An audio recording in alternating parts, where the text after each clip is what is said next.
Alhamdulillah alamin. Wassalatu wassalamu ala asrofil anbiya'i wal mursalin wa ala alihi wa sahbihi ajmain amma ba'du.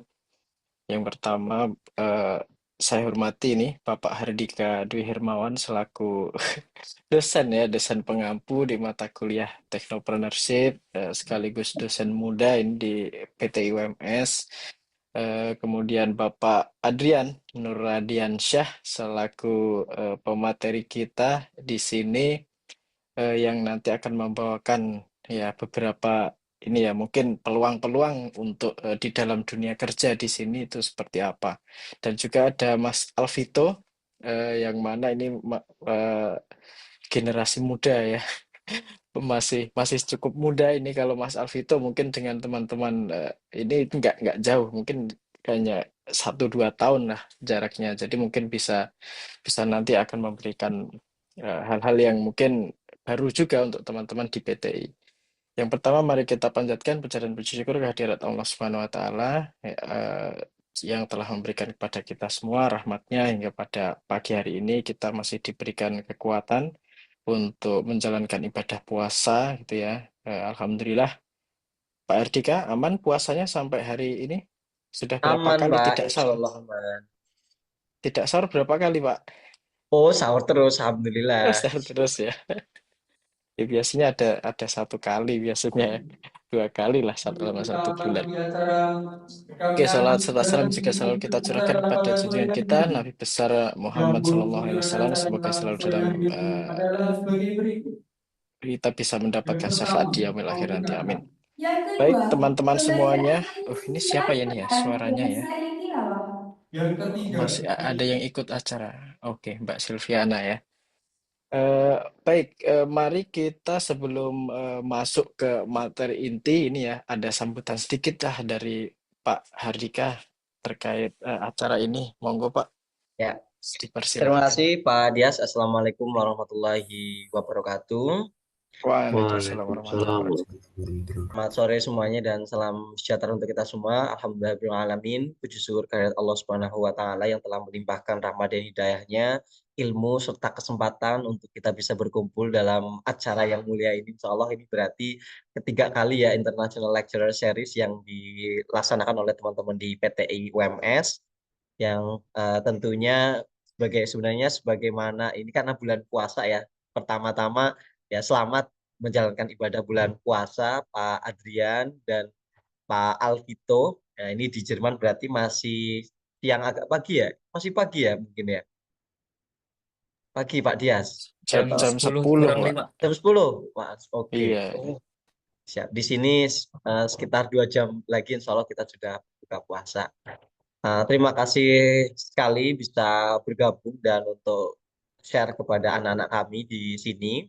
Kalau saya sama Pak Dias dulu teman kelas zaman S1, kemudian berjumpa lagi di UMS di sini satu prodi gitu.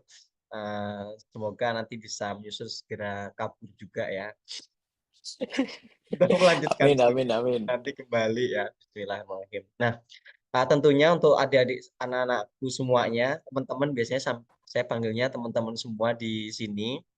Semoga acara ini itu hadir bukan hanya karena ada fenomena kabur dulu aja ya teman-teman di kalangan generasi muda Indonesia. Teman-teman yang di Jerman pasti juga sudah sering dengar bahwa ada hashtag kabur aja dulu atau kabur dulu aja gitu. Jadi tren ya teman-teman untuk mengajak teman-teman itu keluar negeri, baik untuk studi ataupun nanti teman-teman mencari pengalaman kerja baru ataupun pengalaman baru yang tentunya ini akan menambah insight ataupun keterampilan teman-teman di luar sana. Namun sebenarnya ya kalau kita lihat di balik antusiasme ataupun fenomena ini ada yang sering orang bilang itu tantangan besarnya nanti ada brain drain gitu ya atau migrasi teman-teman SDM yang terampil itu ke negara lain. Padahal kalau kita melihat dari teori human capital itu kehilangan tenaga ahli atau orang-orang yang ahli di negeri kita itu akan menghambat pertumbuhan ekonomi. Tentunya investasi pendidikan pelatihan itu tidak bisa berkontribusi nanti secara langsung ke tanah air. Namun kami semua itu juga mempercayai bahwa fenomena katanya ini kabur aja dulu itu harapannya nggak berakhir kepada brain drain, tetapi harapannya ada brain circulation kan katanya. Di mana nanti pengalaman internasional teman-teman ini entah nanti untuk lanjut studi ataupun menambah ilmu, keterampilan keluar, entah untuk berapa tahun. Pak Habibie kan juga salah satu dari Jerman juga ya, dan nantinya bisa berkontribusi. Katanya letak kontribusi itu bukan hanya lokasi, dimanapun pun teman-teman bisa berkontribusi. Dan harapannya justru pengalaman internasional ini menjadi modal yang harap membawa inovasi dan tentunya jaringan dan juga pengetahuan seperti yang kita lakukan hari ini gitu. Jadi adanya teman-teman di sini yang kita sebut juga diaspora ini menjadi penghubung ya teman-teman yang ada di tanah air dan juga menjembatani nanti pengembangan adanya teknologi. Tentunya kalau mata kuliah ini adalah technopreneurship, jadi lebih ke wirausahaan di bidang teknologi.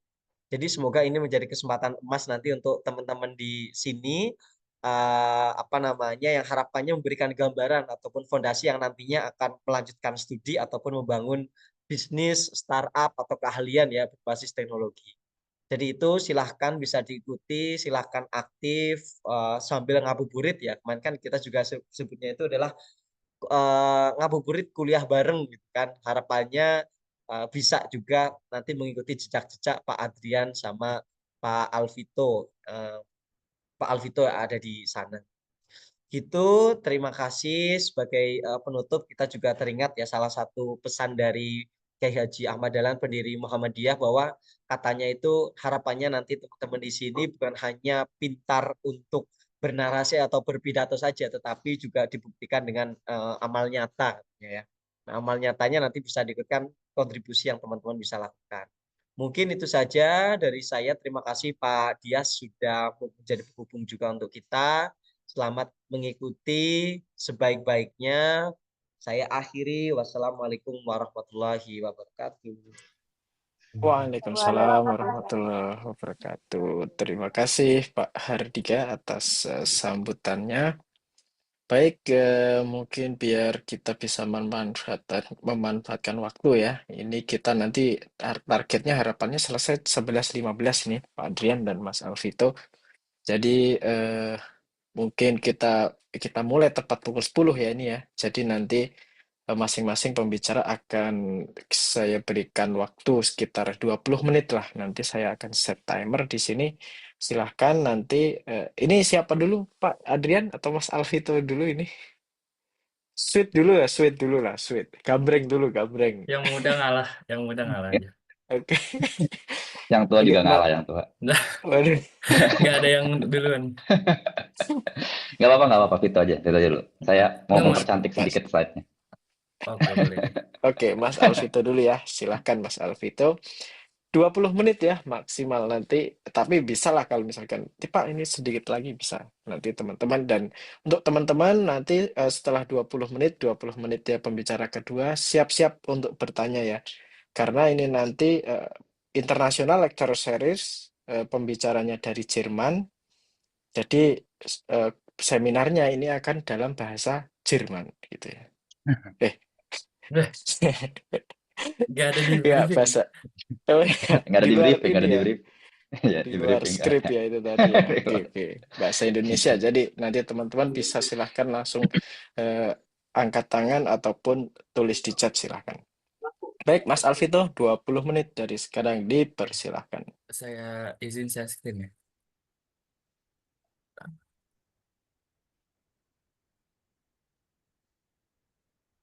Udah ada ininya. Iya, sudah muncul. Monggo, Oke. Mas. Ya. Assalamualaikum warahmatullahi wabarakatuh. Selamat pagi dan selamat sore untuk yang di Indonesia. Terima kasih waktunya. Eh, Kali ini saya akan sharing ya tentang Ausbildung di Jerman sebagai salah satu jalur alternatif menuju karir internasional. Gitu. Oke, sebelumnya saya ingin memperkenalkan diri saya. Nama saya Alvito, atau bisa dipanggil Vito. Umur saya 23, asal Indonesia, tepatnya dari Depok. Untuk latar belakang pendidikan, saya kebetulan udah sarjana dulu di Indonesia, S1 Teknik Elektro di UPN Veteran Jakarta, dan sekarang sedang melakukan program Ausbildung jurusan Lebensmitteltechnik atau Teknik Pangan Manufaktur di Heinrich-Thaler Milchwerke GmbH, itu di Radeberg, 25 menit lah dari Dresden, kota besar. Oh, Seperti ini itu. muda sekali ya, lahiran 2001. Seumuran Pak Dika dengan kita, Pak Iya, Dika. enggak Pak, dengan aku Seumuran. Pak. Kalau Pak Dias kan 89. Waduh. Oke, oke. Oke, lanjut. Eh, Mungkin apa sih Ausbildung itu? Mungkin udah ada yang dengar. Jadi Ausbildung itu adalah program pelatihan kejuruan di Jerman yang menggabungkan teori dan praktek langsung di perusahaan gitu. Jadi memang awalnya Ausbildung itu ditujukan untuk lulusan SMA. Jadi lulusan-lulusan SMA anak Jerman itu dikasih pilihan mau kuliah atau mau Ausbildung ini gitu. Jadi memang Ausbildung itu eh, tidak membutuhkan experience atau pengalaman gitu. Jadi yang zero experience juga bisa untuk ikut program Ausbildung ini dan tidak terpaut umur juga gitu. Yang penting produktif itu minimal ada ijazah SMA itu bisa ikut program Ausbildung ini. Dan sektor-sektor yang tersedia itu ada banyak banget. Itu salah satunya ada pariwisata, perhotelan, gastronomi, atau teknik, ada kemesinan juga, kesehatan, perawat, industri dan manufaktur, IT, dan lebih dari 300 bidang profesi lainnya gitu. Tapi yang paling populer ya, atau paling banyak perusahaan-perusahaan membuka lowongan untuk Ausländer, untuk orang-orang luar Jerman itu memang yang viral itu di jurusan perhotelan dan gastronomi atau restoran, kopi seperti itu. Tapi ada juga yang teknik atau perawat gitu, yang orang luar Jerman mengikuti Ausbildung ini gitu. Lalu perbedaannya dengan kuliah, jadi Ausbildung ini memiliki durasi 3, tapi ada juga yang sampai 3,5 tahun, tergantung jurusannya. Nah, di Ausbildung ini juga sama seperti kuliah, ada teorinya juga, dapat teori juga di sekolah. Kalau Ausbildung di Berufsschule, beda dengan kuliah, Ausbildung itu bekerja secara langsung di Betrieb, di perusahaan gitu. Ada bekerjanya juga. Lalu digaji per bulan, itu per tahun ini ada peraturan itu minimal 1.050 sampai 1.200 euro per bulan. Dan setelah lulus itu bisa langsung kerja gitu. Mungkin kalau kuliah kan setelah lulus ada tenggang waktu melamarnya lah, ada waktu nganggurnya lah. Nah, kalau Ausbildung ini ada kemungkinan besar bisa langsung kerja setelah lulus seperti itu. Nah, keuntungannya eh, yang pertama ada gaji bulanan yang meningkat tiap tahunnya. Lalu pengalaman langsung bekerja di perusahaan Eropa ya, apalagi eh, perusahaan yang udah bisa membuka lowongan Ausbildung itu notabene perusahaan yang udah terstruktur lah, udah besar lah gitu. Lalu setelah lulus peluang kerja di Eropa atau negara lain sangat besar dan keuntungan selanjutnya tentu saya bisa kerja sekaligus keliling Eropa gitu. Keliling Jerman atau negara-negara tetangga Jerman kayak Belanda, Polandia, Perancis gitu. Bisa posting-posting di Instagram. Selain keuntungan, tentu saja ada tantangan yang nggak boleh kita lupain, yang nggak kalah pentingnya itu yang pertama bahasa.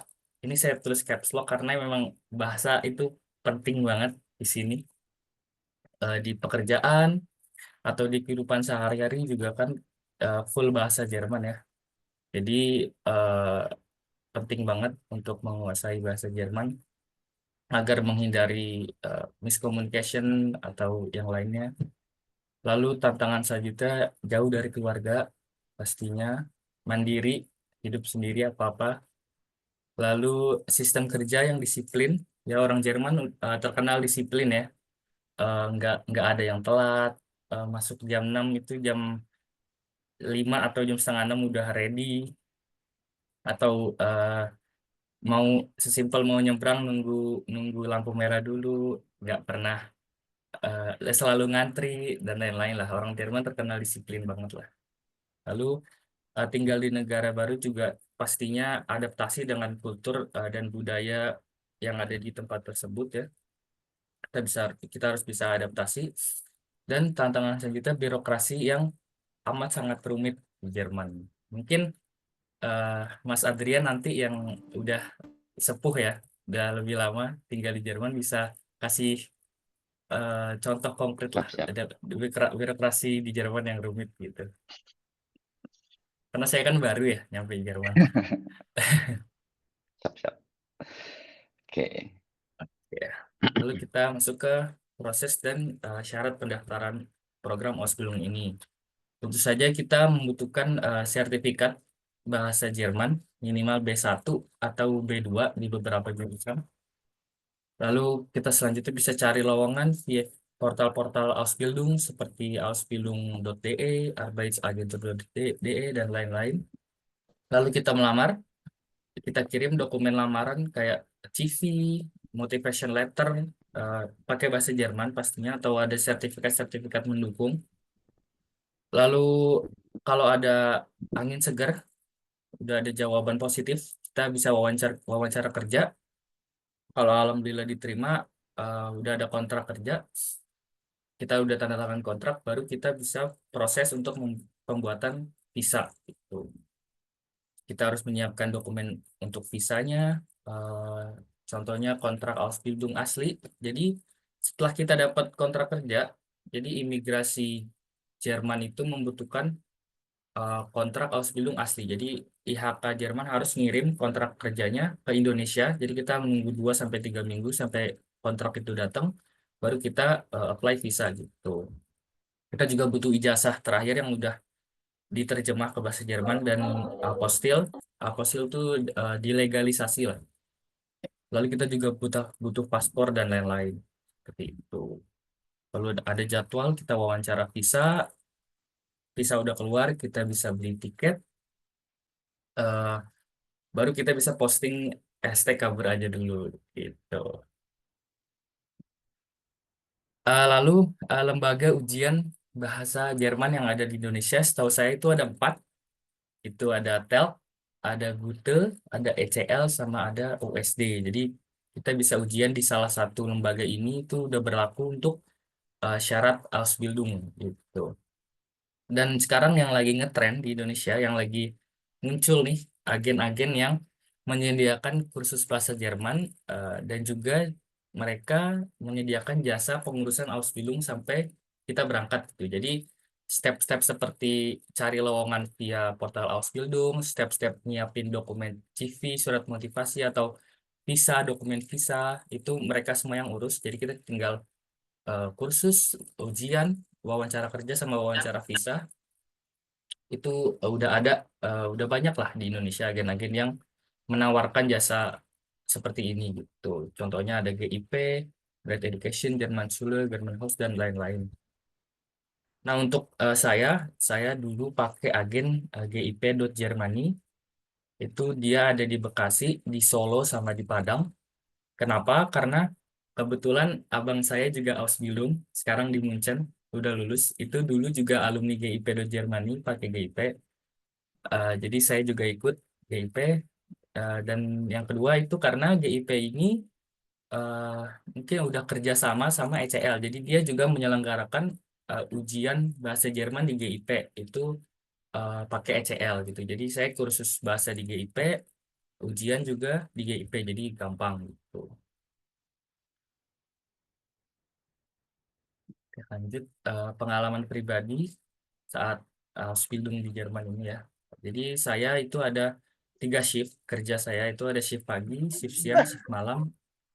Memang kalau ini itu tergantung kebijakan perusahaan ya. Tiap perusahaan itu beda-beda. Eh, tapi di perusahaan saya ada 3 shift. Lalu kalau Ausbildung itu kita bekerja itu rotasi antar divisi. Jadi misalnya 2 minggu di divisi A, 2 minggu selanjutnya di divisi B, terus di divisi C, divisi D. Jadi kita punya pengalaman di semua departemen gitu. Jadi kita tahu isi seluruh perusahaannya itu seperti apa gitu. Kita punya pengalaman bekerja di sana gitu. Lalu untuk sistem sekolahnya itu ada 2, ada blok Unterricht, ada juga non blok Unterricht. Kalau saya itu blok Unterricht. Jadi blok Unterricht itu apa? Jadi 2 sampai 3 bulan full bekerja di kantor. lalu 1 bulan full sekolah gitu untuk jurusan saya. Nah, kalau misalnya ada jurusan perhotelan atau restoran misalnya itu dia bukan sistem blok, jadi selama seminggu itu 3 hari kerja, 2 harinya sekolah gitu. Jadi tiap minggu ada kerja dan sekolah gitu. Kalau saya 2 sampai 3 bulan full bekerja, tidak ada sekolahnya, lalu habis itu sebulan full sekolah, nggak ada kerjanya gitu. Kalau kehidupan sehari-hari saya biasanya masak ya, anak kos, eh, menghemat pengeluaran juga, lalu kadang olahraga, menghadiri acara-acara perkumpulan Indonesia, kayak misalnya tiap hari Sabtu ini di Dresden ngadain futsal, tiap bulan juga ada pengajian bareng sama Mas Dia sama Mas Adrian juga, atau acara-acara PPI gitu, biar biar nggak bosen lah di di kamar terus kan. Lalu sistem ujiannya itu ada eh, 2 kali ujian maksudnya. Itu pertama di tengah, jadi 1,5 tahun pertama itu ada ujian tengahnya, dan ujian akhir kelulusan itu. Dan di ujian akhir kelulusan pun dikasih 3 kesempatan. Jadi kalau amit-amit gagal itu masih bisa ngulang di eh, waktu ujian selanjutnya gitu. Kalau nggak salah 6 bulan selanjutnya bisa ujian lagi. Nah, ini di bawah eh, mesin mesin yang pernah saya tangani. Yang kiri ini yang paling lama ya. Ini di perusahaan saya se- seperti inilah isinya. Lalu ke peluang karir setelah Ausbildung, itu yang pertama eh, peluang kerja di perusahaan yang sama. Jadi 70% lulusan Ausbildung itu ditawari posisi permanen di tempat dia melakukan Ausbildungnya. Jadi seperti abang saya, contoh kasusnya dia udah lulus, setelah dia ujian, keluar hasilnya lulus, dia langsung ditawarin jadi karyawan tetap di eh, tempat dia Ausbildung gitu, langsung udah ada kontrak kerjanya gitu. Jadi dengan gaji 2 sampai 3 kali lipat lebih banyak daripada saat dia Ausbildung gitu. Jadi yang udah saya sebut tadi, Ausbildung ini setelah lulus ada kemungkinan besar bisa langsung kerja gitu. Lalu ada juga peluang pindah perusahaan karena sertifikat Ausbildung ini, ijazah Ausbildung ini diakui di seluruh Jerman dan Uni Eropa, bahkan diakui juga di US, di Amerika. Jadi ya ada peluang kerja di negara lain itu juga cukup besar seperti itu. Lalu peluang selanjutnya bisa lanjut pendidikan. Jadi setelah Ausbildung ini ada yang namanya Weiterbildung, atau eh, untuk kita mengambil menjadi spesialis atau menjadi ahli lah di bidang tersebut gitu. Atau kalau yang ada yang pengen kuliah bisa juga kuliah mungkin di Fachhochschule itu ada beberapa jurusan yang SKS-nya itu bisa dikonversi dengan apa yang udah dia lakukan di Ausbildung gitu. Jadi tinggal lanjutin beberapa tahun udah bisa lulus kuliah. Seperti itu. Nah, peluang peluang selanjutnya mungkin bisa kembali juga ke Indonesia karena kan pengalaman bekerja di luar negeri kan sangat dicari ya oleh perusahaan yang memang multinasional juga gitu di Indonesia. Atau ada peluang kita bikin usaha bisnis juga di Indonesia. Eh, Seperti teman saya, dia udah lulus Ausbildung di bakery atau di pastry ya. Dia pulang ke Indonesia, dia bikin kafe, bikin toko-toko roti yang menu-menunya menu-menu eh, Eropa yang udah dia pelajarin selama Ausbildung seperti itu. Oke, sedikit tips dari saya. Lagi-lagi persiapkan bahasa Jerman, terutama speaking dan listening ya, karena kan kita di kursus di belajar 4 itu grammar, writing, speaking sama listening. Tapi yang mungkin yang paling terpakai di sini speaking sama listeningnya ya, karena eh, ambil contoh saya deh. Bisa saya bilang saya ini grammarnya jago, tapi kalau speaking dan listening itu agak kurang. Makanya saya bilang speaking dan listening sangat penting di sini ya. Karena mungkin pas di Indonesia kan pas di kursus itu belum pernah speaking sama orang Jerman langsung. Nah, dan nyampe Jermannya kita kan ngomong langsung sama orang Jerman dan dengar dengar dia ngomong Jerman, orang Jerman ngomong Jerman gitu kan. Jadi sangat penting lah di bahasa Jerman untuk di sekolah, untuk kehidupan sehari-hari, untuk pekerjaan gitu, untuk menghindari hal-hal buruk terjadi gitu. Lalu kita riset bidang yang kita minati juga. eh, Lalu kita juga bisa riset perusahaannya di portal-portal Ausbildung itu. Nah, kalau udah mateng, kita bisa siapin dana awal ya, karena kan kursus juga butuh biaya. Terus kalau pengen pakai jasa yang ngurusin pengurusan Ausbildung sampai kita berangkat itu juga kan butuh biaya. Buat tiket butuh biaya, tiket pesawat. Lalu sampai Jermannya pun kita juga harus punya kalau Ausbildung kita harus punya pegangan selama kita hidup sebulan gitu karena kita kan digaji di akhir bulan jadi kita harus punya pegangan selama kita hidup sebulan awal di Jerman seperti itu. Tips selanjutnya cari sesama orang Indonesia itu karena menurut saya sangat penting ya. Hidup sendirian tuh susah apalagi di Jerman. Itu kita bisa cari mungkin di PPI kalau di kotanya ada PPI. PPI itu Perhimpunan Pelajar Indonesia. Jadi mahasiswa-mahasiswa atau yang orang yang ikut Ausbildung di kota tersebut itu biasanya ngumpul di PPI. Kita bisa cari di Instagram atau di Facebooknya PPI Dresden, PPI Berlin, dan lain-lain. Atau mungkin di pengajian, di klub-klub bola, atau kalau ketemu di stasiun gitu, apa ngelihat ini mukanya nih Indo banget nih, samperin aja kenalan. Orang Indo ya, itu tinggal di mana sekarang? Itu minta Instagramnya dong, minta nomornya gitu. Atau di supermarket kalau dengar-dengar dia ngomong bahasa Indonesia itu langsung aja kenalan gitu. Lalu tips terakhir dari saya jangan pernah malu bertanya gitu tentang apapun, tentang sesimpel apapun kayak kehidupan sehari-hari, misalnya sama yang sama yang udah lama di Jerman. Misalnya saya pernah nanya ke Mas Adrian sesimpel cara beli paket internet gimana, cara beli tiket kereta gimana caranya gitu. Tanya aja, jangan malu. Terus di sekolah juga kalau gurunya jelasin kita belum ngerti, jangan malu bertanya, apalagi di pekerjaan. Karena memang walaupun jadi Ausbildung itu ada regel, ada peraturan. Si siswa Ausbildungnya ini Azubi ini nggak boleh diomelin. Walaupun kita buat kesalahan, itu tetap nggak boleh diomelin mungkin dikasih tahu gitu dan peraturannya itu kita bekerja nggak boleh sendiri pasti ada pendampingnya jadi kita siswa Ausbildung dan satu lagi yang memang pekerja tetap di sana yang udah ahli di sana jadi dia yang jelasin kita dia yang ngasih tahu job desk kita apa dia yang ngajarin kita gitu jadi kalau dia jelasin kita kurang ngerti atau bahasa Jermannya apa kita jangan malu bertanya atau jangan senggan jangan enggan untuk minta dia jelasin ulang gitu. Seperti itu. Oke. Oh, udah. Jadi segitu aja dari saya sharing mengenai Ausbildung sebagai alternatif karir di luar negeri gitu. Mungkin terima kasih perhatiannya. Saya balikin lagi ke Mas Dias.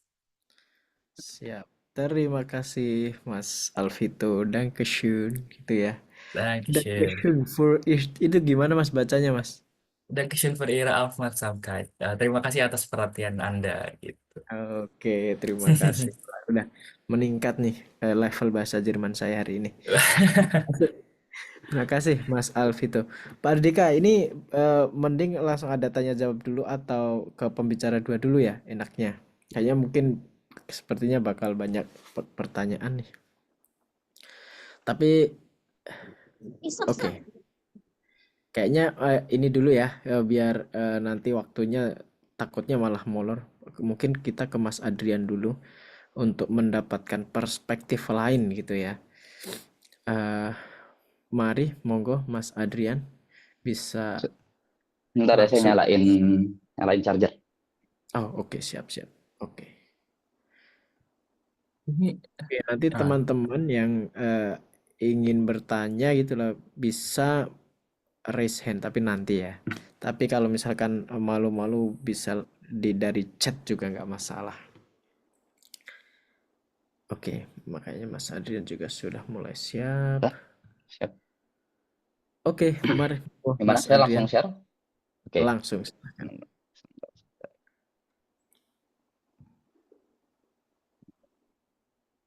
Oke, sip.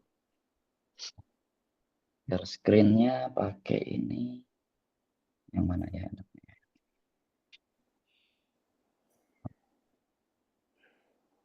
Kelihatan nggak sesuatu? Iya, sudah mulai Kelihatan, sudah. Oke, sip. siap. Sip, gini kelihatan ya. Bentar, saya butuh biar nggak Aman. aman ya. Ya, Assalamualaikum warahmatullahi wabarakatuh. Perkenalkan, nama saya Adrian Nuradiansyah, nama lengkap saya. Sebelumnya terima kasih banyak buat Mas Dias, terus juga tadi untuk Bapak Handika ya. Handika di situ dan juga Mas Vito. Selamat apa namanya? Terima kasih banyak buat kesempatannya untuk saya khususnya bisa membagi atau membagi pengalaman saya selama saya di Jerman khususnya. Dan saat ini profesi saya adalah bapak rumah tangga, sekaligus juga di situ tulisan yang paling kerennya mungkin adalah ontology engineer ya di salah satu perusahaan IT di Jerman namanya Digital Science. Saya juga disuruh oleh Mas Dias untuk memasang sebuah foto yang jangan terlalu formal, akhirnya saya memasang foto ini saja sebagai cover slide saya, itu foto saya. Saya nggak tahu di sini siapa yang penggemar Xabi Alonso atau Florian Wirtz. Jadi ya saya sempat melihat mereka dari jauh. Sekaligus mudah-mudahan itu bisa semakin memberikan semangat buat teman-teman. Kalau seneng nonton bola, seneng main bola, itu bisa jadi alternatif teman-teman buat alternatif motivasi lah. Buat kita juga mau melihat Eropa, melihat Jerman khususnya ya. Ya, jadi ini judulnya, ini profesi saya, dan saya mungkin bisa langsung mulai saja. Ya, sekilas timeline saya.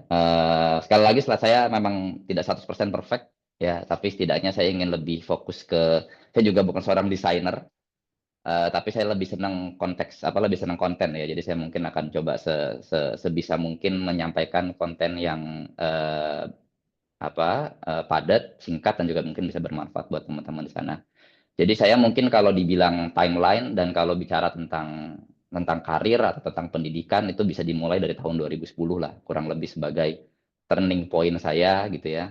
Di mana saya sudah mulai serius belajar, mulai mencari mulai mengenali diri sendiri dan lain-lain. Ya saya mulai dari jurusan S1 saya di Sistem Informasi di Universitas Indonesia, lalu saya lanjut ya 4 tahun saya studi bachelor saya di sana sebelum akhirnya saya mendapat kesempatan untuk bisa S2 Computational Logic di TU Dresden. Nama jurusannya adalah Computational Logic, bahasa Indonesianya adalah logika komputasional. Itu lebih tepatnya kita belajar banyak tentang matematika logika. Jadi saya kurang tahu kalau teman-teman di Solo sana atau mungkin saat SMA pernah belajar studi itu matematika logika atau mungkin kalau di Indonesia tuh jurusan ini mungkin lebih banyak terkenal buat psikotes ya.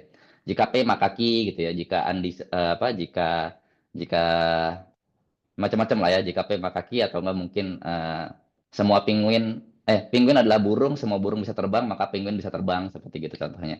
Nah, saya belajar semacam itu dan menariknya kalau di Indonesia banyak jurusan pelajaran semacam ini di level psikotes, tapi kalau di sini sudah di level jurusan ataupun bahkan perkuliahan gitu ya, bahkan sudah ada semacam kayak program studinya sendiri khusus untuk mempelajari beberapa soal yang ada di psikotes gitu, yang terkenal di Indonesia.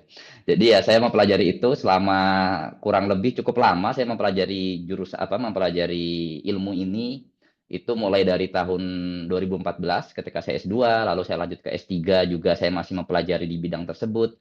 Bahkan saya sampai 2019 ini pun saya juga masih mempelajari bidang computational logic ini. Jadi mungkin kurang lebih ada sekitar 9 tahun lebih lah, 9,5 tahun kurang lebih saya belajar ilmu ini. Sekarang pun juga masih sedikit-sedikit kalau di mana namanya di kantor atau di perusahaan baru saya. Jadi baru kemudian Januari tahun lalu 2024 alhamdulillah saya mulai berpindah profesi, ya nggak profesi, nggak pindah sih, profesi mungkin kurang lebih tetap sama apa yang dikerjakan, tapi mungkin industrinya berbeda. Kalau sebelumnya 9 tahun terakhir saya waktu itu saya di industri, saya lebih banyak ke penelitian, mulai dari studi atau di akademik ya, sebelum akhirnya saya dapat kesempatan untuk bisa berkecimpung di industri IT, di perusahaan IT yang mungkin memang jauh lebih beda tantangannya, jauh lebih beda, lebih mengenal konsep-konsep customer, konsep produk ya. Kalau sebelumnya, kalau di sini saya banyak belajar sendiri, kalau di sini saya benar-benar harus teamwork yang ya sebenarnya juga nggak mudah di awal buat saya untuk mulai adaptasi apa namanya dengan dunia team working. Kalau di sini kan saya banyak dengan dunia, saya lebih banyak mikirin diri sendiri lah ketika saya dimasuk di ranah penelitian atau di akademik. Jadi ini kurang lebih timelinenya, dan ini semua di Dresden, 9 tahun ini di Dresden dari 2014 sampai 2023. Lalu 2024 ini saya sebenarnya masih di Dresden, saya tinggal di Dresden, tapi saya juga full time remote. Sebenarnya perusahaan perusahaan produk timnya itu ada di Halle, itu kurang lebih 2,5 jam dari Dresden. Tapi saya juga nggak wajib untuk datang, kurang lebih sebulan sekali untuk datang ke sana. Jadi alhamdulillah saya masih bisa di Dresden sini kurang lebih sama apa seperti yang teman-teman sudah dengar sebelumnya. Jadi ini timeline saya. Baru kemudian mungkin yang bisa saya sampaikan di sini adalah tentang, oh ya mungkin sebelum sebelum sebelum saya lanjut lagi ke slide selanjutnya, yang saya juga kemarin sudah sempat diskusi sama dia, sama Vito juga. Mungkin yang bisa saya share di sini, sebenarnya saya paham ada banyak hal yang bisa dibagikan, sehingga saya akan coba untuk bagaimana ngambil porsi yang lebih apa namanya pas buat teman-teman, dan saya coba rangkum itu. Mungkin kalau nanti teman-teman ada yang mau bertanya sedikit, tentu di luar hal konteks tentang Ausbildung ya, karena saya bukan pakar di bidang tersebut, tapi saya nanti bisa mungkin membagi sedikit tentang info tentang perkuliahan S2 atau S1 saat di Jerman, atau info tentang penelitian dan juga info di perusahaan IT. Dan itulah juga mengapa saya akan coba membagi presentasi saya itu dalam 3 hal tersebut. Jadi ada perkuliahan, ada penelitian sebelum lanjut ke industri IT. Nah, mungkin dimulai dulu dengan bagaimana saya memulai ini semua gitu. Jadi bagaimana saya punya kesadaran gitu ya, atau punya keinginan untuk kemudian lanjut ke untuk studi di Jerman. Untuk saya bahkan dulu nggak ada cita-cita dulu untuk penelitian, belum ada juga cita-cita di awal untuk bekerja dalam artian kayak orang kantoran itu juga belum ada.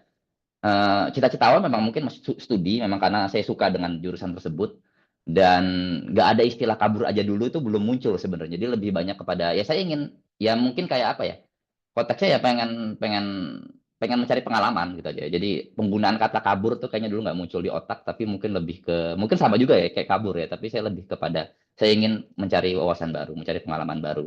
Dan memang saya bisa akui itu penting mungkin kalau sebagai basic awal ya. Kalau tadi siapa contoh sorry, motivation, awareness, inspirasi itu memang penting dari internal, dari lingkungan eksternal kita ya, jadi lingkungan eksternal maupun dari internal kita. Jadi saya di sini ada lambang keluarga, ada lambang pertemanan, itu jujur adalah yang saya bisa bilang hampir 90% motivasi itu datang sebenarnya dari kedua hal ini. Malah mungkin sebenarnya lebih banyak friendship ya. Kalau keluarga dulu mungkin ngasih pilihan, tapi kalau friendship saya melihat atau terekspos dengan teman-teman saya waktu mereka di semester-semester awal waktu kuliah dulu atau S1 dulu juga mereka ada yang kesempatan ke luar negeri, rasa apa ya, kecemburuan positif tuh besar sekali gitu ya. Jadi untuk bisa meniru langkah yang sama dengan mereka. Dan itu bisa dibilang hampir mayoritas itu yang memberikan saya inspirasi, ingin juga seperti apa, ingin melihat bagaimana sih, ingin mencontoh mereka, ingin meneladani mereka gitu ya. Dan itu yang kemudian mencoba saya untuk semangat lah dulu di awal-awal untuk bisa mencari informasi tentang bagaimana bisa studi atau pindah ke luar negeri. Dan kemudian juga karena saya ingin mencarinya di jurusan apa, saya ingin belajar, tujuan awal saya, maka saya dulu juga mencari-cari daftar-daftar beasiswa. Zaman dulu saya terkenal dua ini yang paling terkenal, Erasmus dengan DAAD.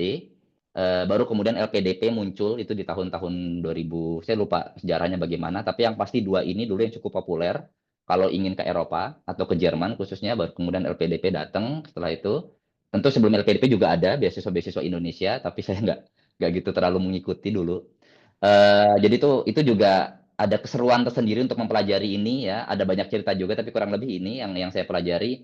Terus juga saya mulai belajar untuk mengenal apa itu CV, apa itu motivation letter ya, dan ini juga butuh waktu lama buat saya jujur untuk bisa terbiasa membuat CV dan motivation letter, karena bagi saya waktu itu saya juga nggak mudah untuk mencari apa tuh strength saya, apa weakness saya, apa bahkan kalau kita bikin motlet ya itu juga kita harus tahu vision kita ya. Motivation letter kita juga harus tahu apa sih visi kita, apa sih keinginan kita gitu ya. Bahkan juga nggak mudah bagi saya waktu itu juga untuk mencari, bukan nggak mudah sih, alhamdulillah dipertemukan dengan teman, dengan senior, bahkan dia bisa dibilang sebagai tandem saya, sebagai proofreader saya. Jadi penting juga kalau teman-teman nanti mau memulai langkahnya, carilah teman, cari senior yang bisa jadi proofreader.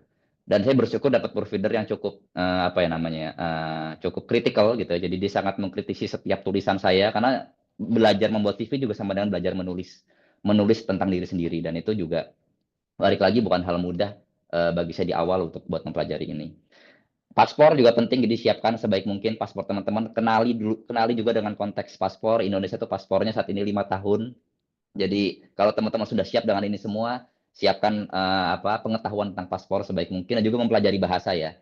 Terlepas teman-teman nanti mau di mana, mungkin ada yang mau ke Inggris, mungkin ada yang mau ke Spanyol, mungkin ada yang mau ke Italia.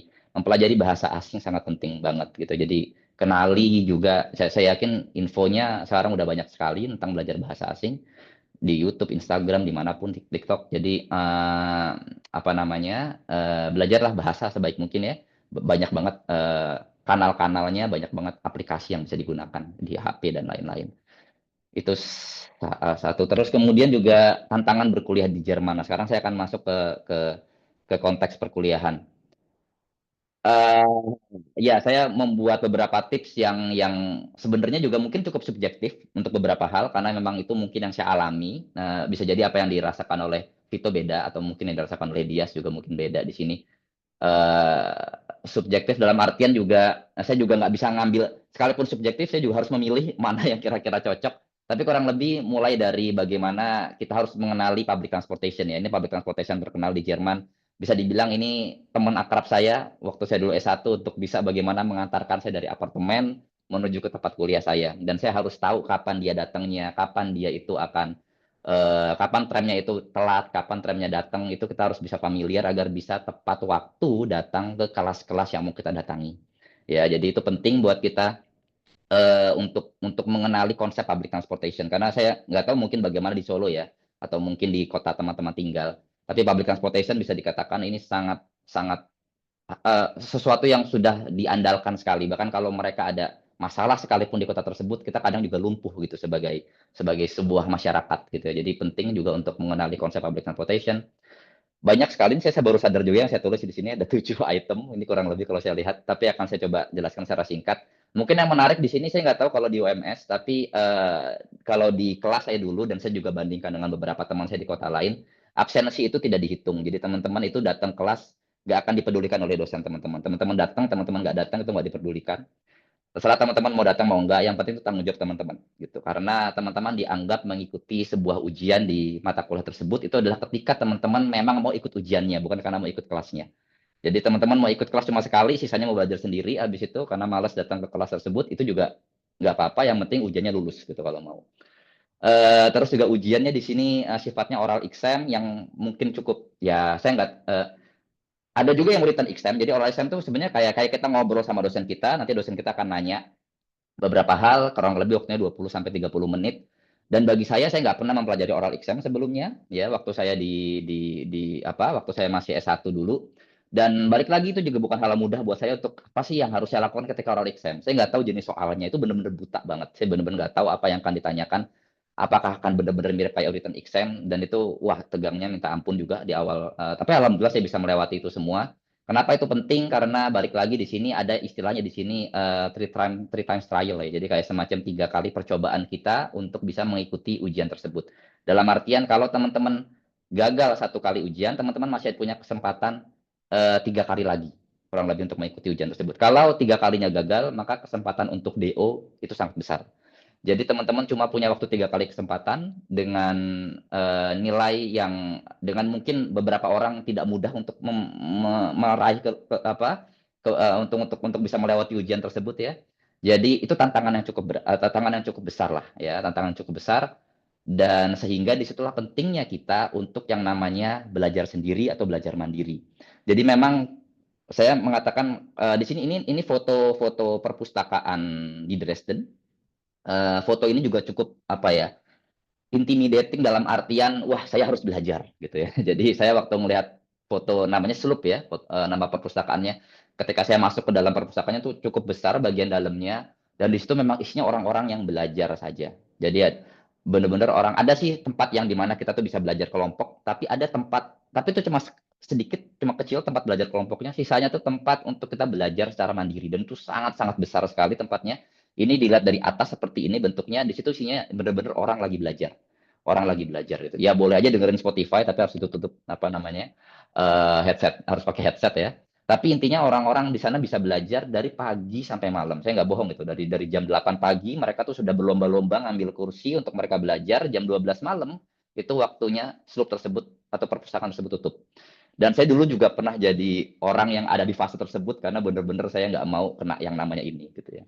Dan kalau teman-teman mau belajar dengan orang Jerman, dengan orang asing, ya di sini penting untuk mulai bisa berinteraksi dengan mereka karena orang Jerman itu akan diem terus kalau kita nggak mulai dulu untuk ngajak ngobrol mereka. Gitu. Ini saya balik lagi tentang kehidupan penelitian. Oke, jadi tadi tentang perkuliahan, baru kemudian saya masuk ke kehidupan penelitian saya di Jerman. Kehidupan penelitian di Jerman saya ya mungkin yang poin penting di sini apa harus biasakan yang namanya membaca dan menulis ya. Jadi bagi teman-teman saya nggak tahu di sini yang saya mungkin Mas Dia sama Mas Handika tadi kali ya yang kurang lebih apa namanya sekarang sedang melewati masa-masa ya mungkin pernah melakukan penelitian juga sebelumnya ya. Di sini membaca, menulis penting, terus peluang publikasi di conference internasional dan jurnal dengan high level index juga sangat besar. Peluangnya besar sekali di sini. Pendanaan penelitian yang sangat besar. Lalu juga ada konsep yang namanya scholarship versus salary ya. Jadi orang ketika dia menjadi peneliti itu entah dia dapat beasiswa yang langsung dapat uang mentahnya ya, biaya per bulannya, dana mentahnya gitu ya, sama atau juga salary. Jadi dia digaji, bahkan dia juga bisa bayar pajak. Jadi ketika kita meneliti, kita juga bisa berkontribusi untuk membayar pajak buat negara. Lalu juga di sini konsep menjadi peneliti itu juga di banyak jenisnya. Di sini ada yang dia full time peneliti, jadi dia nggak ada kewajiban mengajar. Dan saya waktu itu seperti itu dulu. Jadi saya full time meneliti, saya nggak ada kewajiban untuk mensupervise mahasiswa. Dan ada akses bagi kita untuk bisa mendapatkan permanent residence di Jerman sebagai seorang peneliti. Jadi di sini peneliti cukup tinggi lah apresiasinya bagi saya dengan kita bisa punya peluang untuk didanai penelitian kita dalam jumlah yang besar, peluang publikasi yang besar juga, lalu bisa juga dapat peluang untuk digaji oleh negara ya, sekaligus juga membayar pajak juga, serta juga ada akses buat kita untuk menuju permanent residence, maka apresiasi negara terhadap eksistensi kita sebagai peneliti di sini juga sangat besar. Itu yang saya rasakan selama saya menjadi peneliti di Jerman 9 atau 10 tahun terakhir. Itu kurang lebih tentang penelitian. Sekarang masuk ke tentang industri IT. Jadi kalau tadi teman-teman ingat fasenya, saya pernah ada di fase perkuliahan, terus ada di fase apa namanya itu, tadi apa penelitian, baru sekarang fase industri IT di Jerman. Ini beberapa fase yang sebentar. Oh ya, ini yang mungkin paling. Oh ya, ini slide yang lebih lengkap. Tadi saya bikin 2 slide buat yang ini, tapi ini mungkin yang lebih lengkap di sini. Yang lebih lengkapnya kurang lebih ada banyak sebenarnya tantangannya. Ya itu kurang lebih sama ya. CV, motivation letter juga penting dimulai. Terus juga interview skill itu juga penting buat dimiliki. Kita harus tahu ya sebenarnya cukup umum ya seperti kayak di Indonesia. Jadi memang ada beberapa tahapan dan saya yakin juga setiap perusahaan tuh punya strateginya masing-masing buat meng-hire karyawan atau orang ya. Jadi interview itu ada beberapa fase dan lain-lain. Mungkin teman-teman juga sudah pernah banyak yang dengar tentang teknik tersebut. Lalu juga mungkin yang ingin agak membedakan dengan Vito di sini, ada kesempatan kalau kita di industri IT di Jerman, kita juga bisa mendapatkan kesempatan untuk bisa bekerja dengan full time English speaking. Jadi kita benar-benar 40 hours itu kerja full time dengan bahasa Inggris itu juga bisa. Dan itu yang juga sedang saya rasakan alhamdulillahnya. Ya sebenarnya plus minus lah ya. Jadi dikatakan karena mungkin Inggris saya sudah terbiasa terekspos dengan bahasa Inggris, jadi ya mungkin lebih mudah untuk saya di awal untuk mengenali bahasa Inggris gitu ya, dan jadi bisa lebih fokus terhadap frase-frase bahasa Inggris yang bisa diperdalam untuk bisa diskusi, untuk bisa meeting dengan teman-teman kantor gitu ya. Saya ada akses di sana juga, alhamdulillah. Lalu juga tantangan lain, nah ini mungkin saya maaf tadi kalau nggak berurutan ya. Akses lebih dekat ke perusahaan IT Jerman ternama, jadi teman-teman juga bisa apa namanya, ada peluang besar kalau teman-teman mungkin sering dengar perusahaan ini atau nama-nama ini mungkin cuma di konteks yang lain atau mungkin nggak tahu di iklan-iklan gitu ya. Siapa yang tidak tahu SAP di sini, ada yang kalau tahu T-Systems, jadi juga perusahaan communication di Jerman, Infineon, salah satu perusahaan chip besar di Jerman juga, bahkan internasional. Bosch juga kalau mungkin teman-teman tahu Bosch mungkin sebatas perusahaan yang apa dengan merek mesin cucinya gitu ya atau kulkas gitu ya. Nah, di sini juga mereka punya perusahaan yang khusus di bidang IT-nya juga untuk mengengineer itu semua. Sama mungkin yang tahu perusahaan ini, ada yang tahu perusahaan ini? Saya mungkin boleh sebut ya ini kalau ada yang punya nih, kalau ada yang tahu perusahaan ini berarti dia sponsor hardcore-nya dari klub papan bawah saat ini ya. Nah, silakan ditulis kalau mau di chat ya. Jadi TeamViewer itu juga perusahaan Jerman. Kayaknya nggak ada yang mau Dan ngaku nih, Mas. nggak ada yang mau ngaku ya nggak apa-apa lah. Nggak ada Memang yang mau itu ngaku. mungkin Udah lagi bisa agak ditebak nih kayaknya. jadi Aib agak aib kayaknya memang itu. saya. Lagi, Aib. lagi di Ya, goa, benar lagi benar di benar. goa itu. Ya, ya, jadi ini juga perusahaan Jerman. Saya lupa nama kotanya di mana. Tadi sempat lihat di Wikipedia, tapi saya apa namanya lupa lagi. Jadi perusahaan besar juga TeamViewer. Ya, dan juga ini beberapa hal ya tentang kalau mungkin di kotak satu apa kotak yang ini ya, ini lebih banyak tentang cara kita berperilaku dengan orang-orang Jerman. Jadilah orang-orang yang direct dan honest, jujur sebaik mungkin dengan mereka, gitu ya. Mereka nggak suka basa-basi, jelas. Jadi kalau saya pernah punya beberapa pengalaman, kalau apa namanya, kalau dengan mereka itu, mereka bisa mengkritisi kita juga dengan cara yang sangat direct. Apa sih yang mereka nggak suka dari kita? Tentu yang nggak mereka suka adalah hal-hal yang sifatnya memang apa sesuai dengan kontennya yang kita buat. Misalkan saya dulu pernah menulis sesuatu, mereka bisa bilang direct ke kita, bahasa Inggrismu kurang bagus. Jadi kamu harus perbaiki itu. Kamu harus belajar dari website ini. Oke ya, jadi mereka bisa dengan tegas, dengan direct, dan kita pun sebagai orang yang menerima komentar tersebut bisa lebih ngerti apa sih sebenarnya yang kurang dari kita. Dan itu saya rasakan berkali-kali. Bahkan kalau saya misalkan mau pamit, mau libur dulu sebentar gitu ya, saya waktu itu sempat ingin pulang ke Indonesia untuk beberapa minggu. Ya saya pun juga harus menyampaikan dengan secara direct, dengan secara jujur apa sih keinginan saya dan mereka pun juga akan bilang, iya kamu silakan apa libur, tapi tolong jangan bekerja selama kamu libur.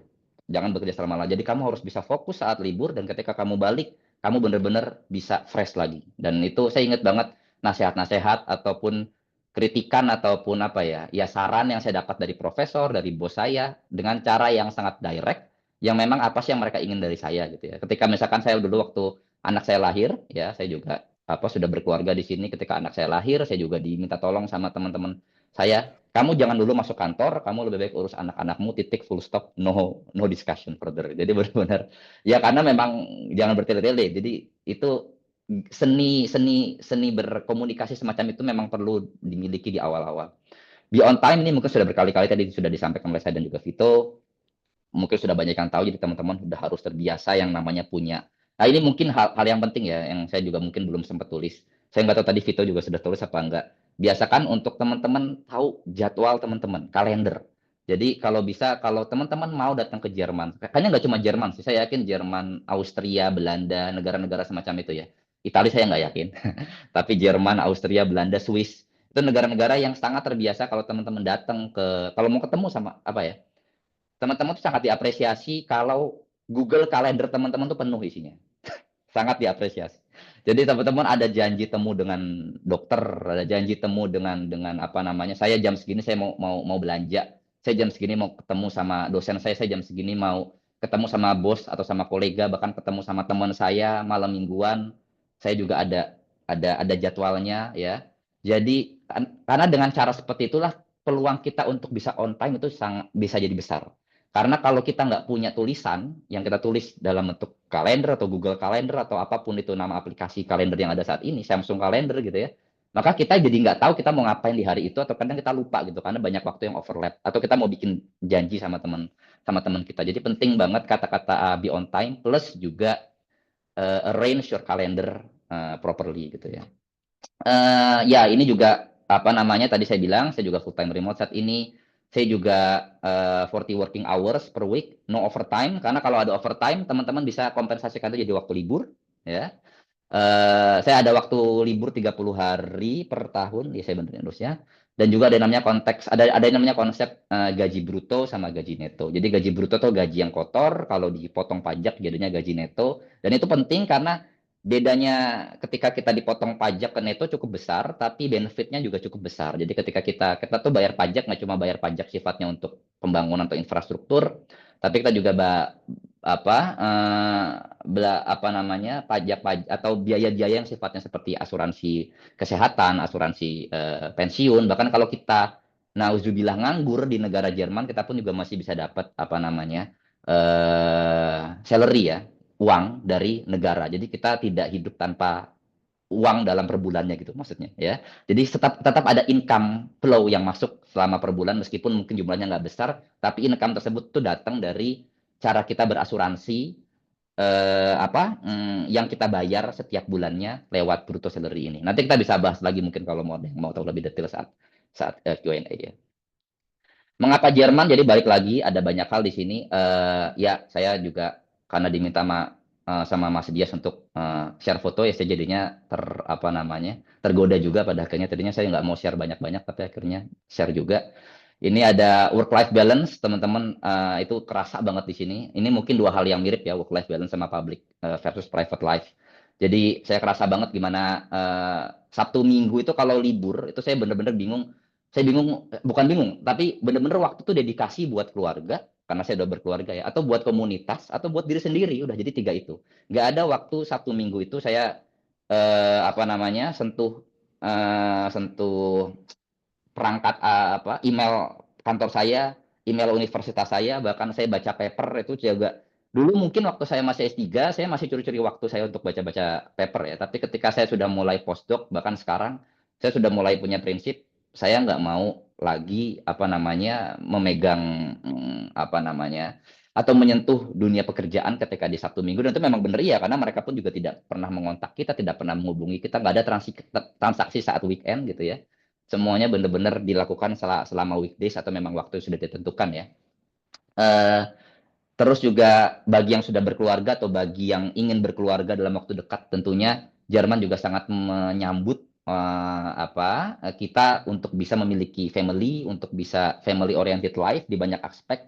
Nanti ada konsep yang namanya Kindergeld, Elterngeld. Ini kurang lebih Kindergeld adalah setiap anak di Jerman itu memang benar-benar dilindungi karena menurut undang-undang ya, karena mereka mendapatkan uang ya per bulannya, dan itu nominalnya kurang lebih sekitar 250 euro per bulan.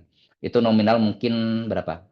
4,5 juta mungkin ya, 4,5 juta atau 3 juta lebih lah, 3 juta lebih. 3 juta lebih anak di seluruh Jerman tuh mendapatkan uang dari negara, jumlah yang cukup besar ya, 3 juta lebih itu. Jadi mungkin bisa jadi 4 juta sudah kalau lihat kurs sekarang. Jadi itu Kindergeld ini konsep yang sangat menarik buat tentu orang-orang yang bawa keluarga. Terus juga ini car free travel ya. Jadi kita di sini benar-benar bisa hidup tanpa harus menggunakan mobil atau motor. Jadi saya benar-benar murni tuh selama ini saya nggak punya SIM selama di Jerman. Jadi saya benar-benar murni jalan kaki sama menggunakan public transportation. Itu saja. Sama sepedaan. Jadi cuma tiga itu. Bahkan kalau mau skuter juga boleh. Jadi di sini skuter juga bisa dipakai di mana di banyak lalu lintas. Lalu juga Schengen Trips ya. Ini 29 negara yang sudah masuk ke Schengen Trips. Totalnya tadi saya baca di Wikipedia. Dan silakan teman-teman kalau mau ngintip ini, tapi ya ini semua saya bisa katakan beginilah. Ketika itu juga motivasi saya. Ketika saya waktu dulu mau ke Eropa, saya ada keinginan memang benar-benar ingin traveling. Jadi saya suka banget traveling. Setiap tahun tuh saya suka banget merencanakan. Kalau dulu sendirian saya ngerencanain, tapi sekarang saya ngerencanain sama keluarga saya. Keinginan untuk traveling tuh benar-benar saya encourage lah gitu ya. Karena pengen melihat dunia lebih luas, pengen melihat budaya. Jadi kalau teman-teman ada yang suka hobi traveling, memang untuk bisa datang ke Jerman atau ke Eropa yang memudahkan kita untuk bisa akses ke negara-negara Schengen atau negara-negara Eropa, itu bisa jadi semacam latihan bagi kita untuk berpetualang gitu ya. Jadi silakan teman-teman kalau mau menerapkan hobi travelingnya tersebut. Dan juga ini ya, tantangan beragama, saya nggak tahu kayaknya waktunya nggak cukup, tapi tantangan beragama yang menarik lah untuk dipelajari. Saya mungkin mayoritas di sini Muslim, saya nggak akan banyak ngomong di sini, tapi ini tantangan yang unik buat dipelajari di sini, dan saya nggak ingin menjadikan itu semacam problem yang misteri ya, yang mengerikan. Wah, kita susah mencari A, B, C, D, E, ibadah, waktu, dan lain-lain. Tapi jadikan itu semacam tantangan yang menarik buat kita dipelajari, untuk kita pelajari bareng-bareng. Dan ya, ini yang terakhir, ini survival skill-nya yang mungkin saya juga bisa share ke teman-teman lebih oh ya, ini ada satu item yang saya belum selesai tulis. Tapi kurang lebih cuaca di sini jadi tantangan, cuaca jadi tantangan. Jadi jangan pernah, karena cuaca di sini ada 4 musim. Kita ada cuaca panas, semi, gugur dan juga dingin. Dan itu bener-bener variabelnya banyak sekali. Terus juga survival skill lain yang saya rasakan juga hiduplah dengan asuransi. Terbiasa dengan konsep asuransi itu apa? Ya, asuransi, ada yang namanya asuransi. eh eh, ini apa ini? Oh ya, ada asuransi. Nggak aman. Selain asuransi Lanjutkan aja, selain Mas. Ya. Oke, ada selain asuransi kesehatan, ada juga banyak jenis asuransi yang sering dipakai untuk oleh orang-orang Jerman di sini ya. Mulai dari asuransi rumah, mulai dari asuransi hukum ya, asuransi law insurance, lalu juga ada asuransi untuk kecelakaan, nauzubillah ada apa-apa. Misalkan teman-teman menggunakan sepeda, itu wajib sebetulnya kalau bisa sudah mulai yang namanya mengenal konsep asuransi kecelakaan ya, atau Unfall versus Rum bahasanya di sini. Terus juga air keran, air di sini juga bisa diminum langsung dari air keran, itu juga survival skill kita, jadi teman-teman gak usah khawatir ya.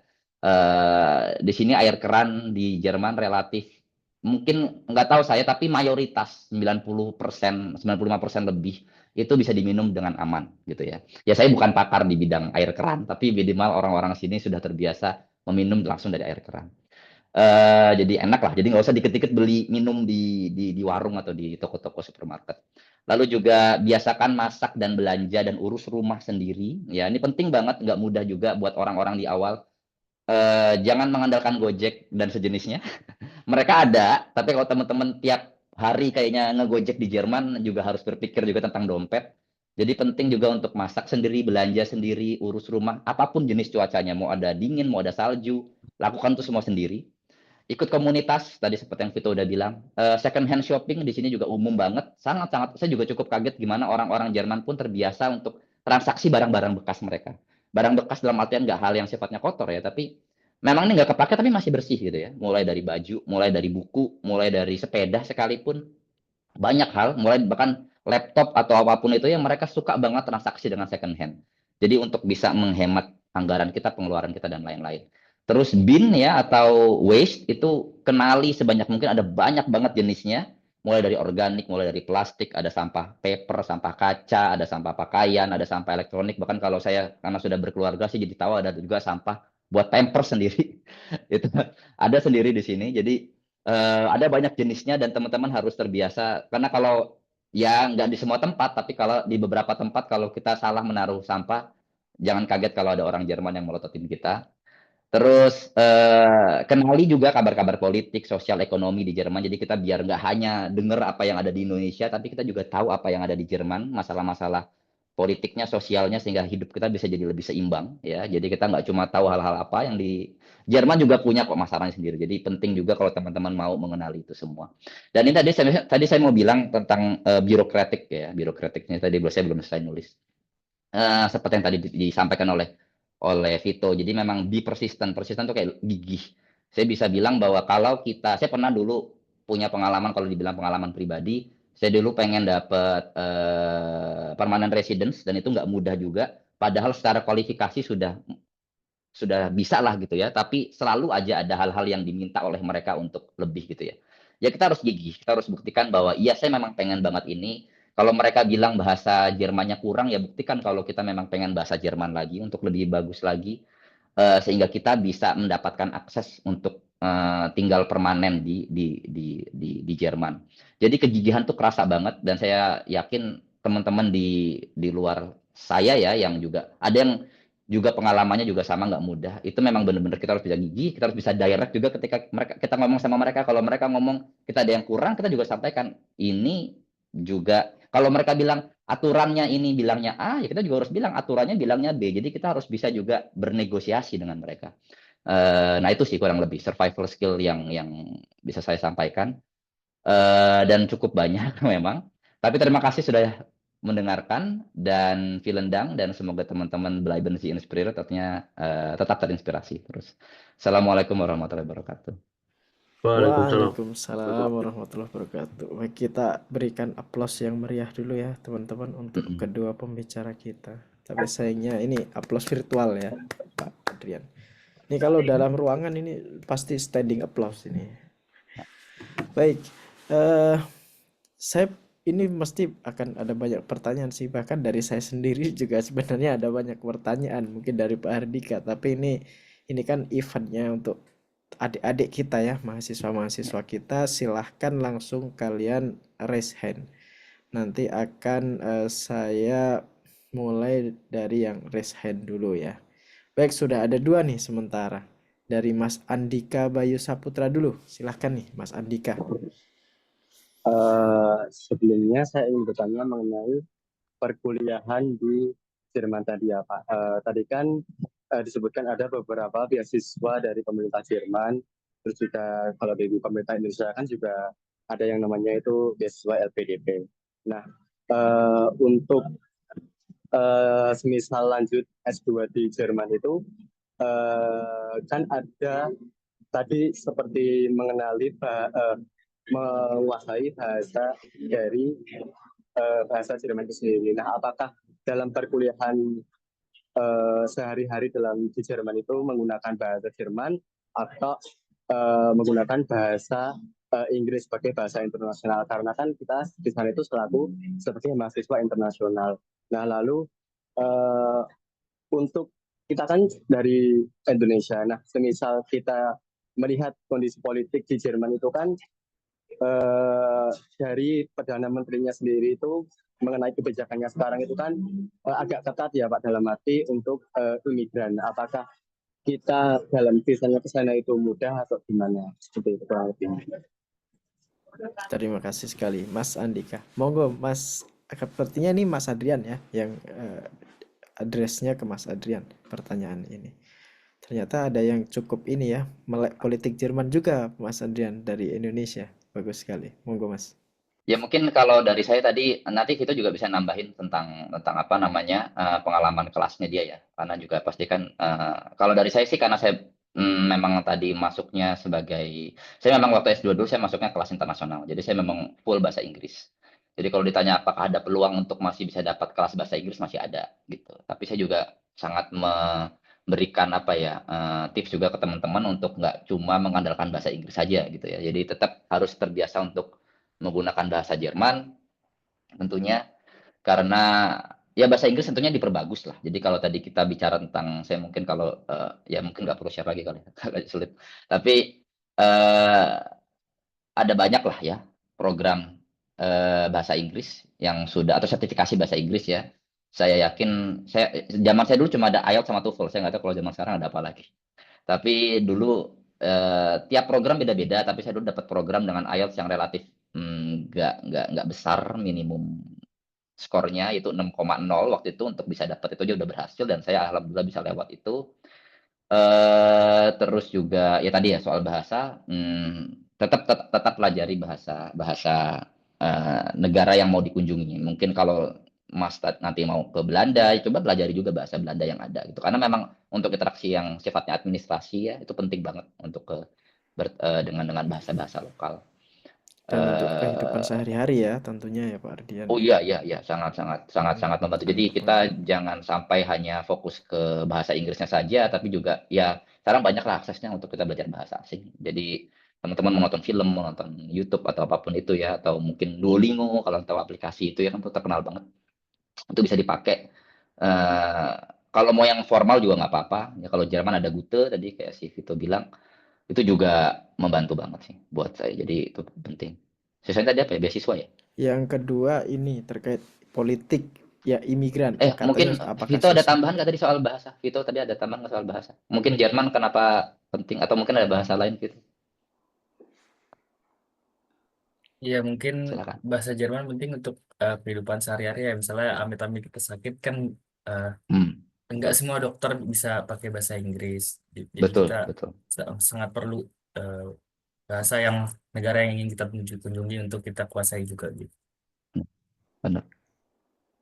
Iya, iya, Oke, itu siap. soal kesehatan tuh penting banget. Jadi jangan disepelekan ya kalau soal kesehatan. Saya juga punya banyak pengalaman teman-teman yang mereka itu gak tanda kutip bukan gagal ya. Mereka tidak bisa lanjut untuk tinggal di Jerman dalam jangka waktu lama itu bukan karena studinya tapi karena faktor kesehatannya.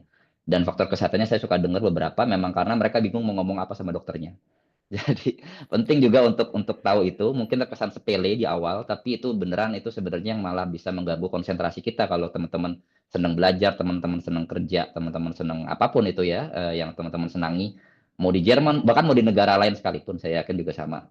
Eh, ya ujung-ujungnya, meskipun saya nggak ada basic bahasa Jerman yang seformal ya apa, tidak se well prepared itu mungkin. Saya juga belajar di sini, tapi memang lewat les atau lewat kursus yang ada ya itu ngebantu banget buat hal-hal yang sifatnya non teknis gitu bahkan itu kayaknya lebih dominan daripada kita daripada kita kerja atau studi saya akui. Siap. Oke, terus yang kedua Pak yang terkait peluang imigran tadi bagaimana katanya saat Imigran ini ya apakah lebih strict gitu dengan adanya pemerintahan yang baru ini pemerintahan peluangnya yang untuk ya kerja. apa ya kalau kalau saya lihat sih mereka pasti tidak mereka tetap dibilang strict mungkin gini sih kalau kita bahasanya dibilang strict enggak juga jadi tentu selalu ada peluang karena bagaimanapun mereka itu selalu butuh yang namanya tenaga kerja asing tenaga kerja luar negeri itu sangat-sangat butuh. eh, dan apa namanya tenaga kerja imigran sangat butuh. Jadi karena memang Jerman sendiri pun juga memang mengalami kekurangan tenaga kerja dalam hal hal tenaga kerja lapangan khususnya bahkan tenaga kerja akademik atau penelitian pun juga sama. Jadi mereka juga butuh tenaga kerja asing. Tapi memang yang harus dipahami kalau kita baca semacam itu mereka pasti selalu mengkritisi atau mengkritisi jenis tenaga kerja atau jenis imigran, sebenarnya bukan tenaga kerja, jenis imigran yang memang mereka satu antara mereka ilegal dalam hal visa atau izin tinggalnya, karena banyak juga yang mereka itu sebagian visanya sudah habis tapi masih bisa lalu lalang, ya. Dibilang banyak enggak banget, tapi ada jumlahnya, gitu. Jadi jangan langsung berpikir kayak semua Jerman isinya kayak gitu ya. Tenang kok kalau kita lihat sebenarnya masih masih banyak situasi yang kondusif. Tapi itu memang benar ada, eksistensi mereka ada. Dan juga atau yang tidak hanya visa juga, mereka juga melakukan kriminal yang sama gitu. Jadi dan saya rasa itu memang konsekuensi dari sebuah negara yang memang apa menyambut banyak imigran. Mungkin beda seperti kita kalau di Indonesia. Di kita di Indonesia masalah imigran bukan masalah yang menarik mungkin untuk atau sering dibahas. Tapi kalau Jerman masalah imigran tuh sangat-sangat dibahas ya karena memang itu apa simpelnya negaranya udah makmur, jadi mereka ingin mendatangkan banyak sehingga banyak imigran yang mau datang dan ya udah itu konsekuensi yang ada. Tentu pada akhirnya akan ada hal-hal yang akan dibatasi. Selama kita Celah-celahnya yakin gitu ya. bahwa ya selama kita yakin kualifikasi kita itu bagus, apalagi tadi saya ataupun mungkin tadi Vito juga udah nyampaikan secara detail teknisnya apa saja yang harus disiapkan, itemnya apa saja yang harus dipersiapkan. Saya yakin sih nggak bukan jadi masalah yang Ya. menakutkan atau apapun. Jadi yang kalau bisa disimpulkan yang dibatasi itu kan yang ilegal-ilegal itu ya Mas ya. Yang Pastilah, ilegal pasti. kemudian mencari celah-celah untuk walaupun sudah berhenti tetapi pengen cari celah aja di sini. Nah, itu kalau sementara kalau kita ini sesuai alur, sesuai jalur dengan cara-cara yang legal pasti aman sih ya pastinya. Betul, betul. Masih Oke, aman, siap. masih aman. Baik, terima Oh ya, dan kasih. mungkin satu lagi mungkin ininya ya. Kalau teman-teman tadi kan Mas Andika ya Mas namanya. Itu tadi pengen S2. Dan kalau S2 itu pasti kan dapat, pasti kan akan apply melalui jalur universitas yang dimana universitas itu kan di backing oleh profesor. Saya bisa katakan profesor di Jerman itu mereka tuh udah kayak raja di raja. Jadi kalau profesor ngomong A itu pasti imigran nurut gitu. Mayoritas. Imigrasi itu menurut gitu. Jadi kalau profesornya memang mau student Anda, misalkan ada profesor yang memang mau sama Mas Andika, ya udah Mas Andika tenang gitu. Harusnya gitu. Itu yang juga saya Karena rasakan dulu gitu. Jadi karena profesor akan coba lobby-lobby ke Pak oh iya imigrasi iya kan. profesor Ya, udah karena punya hak. punya Bukan masalah punya lobbynya, profesor sudah punya hak, dia sudah dibolehkan untuk bikin program studi internasional. Ya kalau itu Oh, oke. ditutup-tutupi ya yang salah kan bukan profesornya, justru siapa yang Ya, oke, mengizinkan. siap. Jadi itu sih yang lebih. Oke, siap. Tambahan yang sangat mencerahkan, Pak Adrian dan juga Mas Vito. Oke, kita moving ke penanya selanjutnya. Ada Mbak Fatimah Aminati. Silahkan Mbak Fatimah. Oke, perkenalkan nama saya Fatimah Aminati dari kelas B Teknopreneurship. Izin pertanyaan, ini pertanyaan saya bisa untuk kedua pemateri, bisa Kak Vito ataupun Kak Andri. Pertanyaan saya itu terkait sistem belajar di Jerman, bukan Jerman juga sih, di luar negeri. Kan ada banyak perbedaan di antara sistem belajar Indonesia dengan luar negeri yang tadi sudah dibahas. Nah, itu gimana cara kita itu mengatasi perbedaan sistem itu? Karena kebetulan saya itu punya kenalan yang udah pernah kuliah di Prancis, dan dia berhenti karena nggak kuat sama perbedaan sistem itu belajar yang terlalu banyak tekanan. Cukup itu saja. Nah, oke. Ya, nah ini based on ada yang pengalaman nih, Mas Adrian. Ya, ini bagaimana nih? Silahkan. Bisa Mas Aldian atau Mas Vito dulu, boleh. Mungkin Vito dulu kali yang juga sama lagi menjalani sistem perkuliahannya juga. Oke. Oke, mungkin kalau saya biar bisa menyanggupi sistem belajar di Jerman itu memang ya emang harus ambis ya. Itu kalau guru ngomong, kadang kan guru nyatet, habis itu apa yang diomongin juga beda. Itu nggak boleh cuma masuk aja di otak, tapi juga harus dimengerti. Kita mengerti ini, kalau gurunya jelasin A, ini kenapa sih bisa A? Walaupun walaupun itu nggak ada di buku, tapi kita juga harus tahu gitu. Itu kenapa bisa A gitu. Dari mana?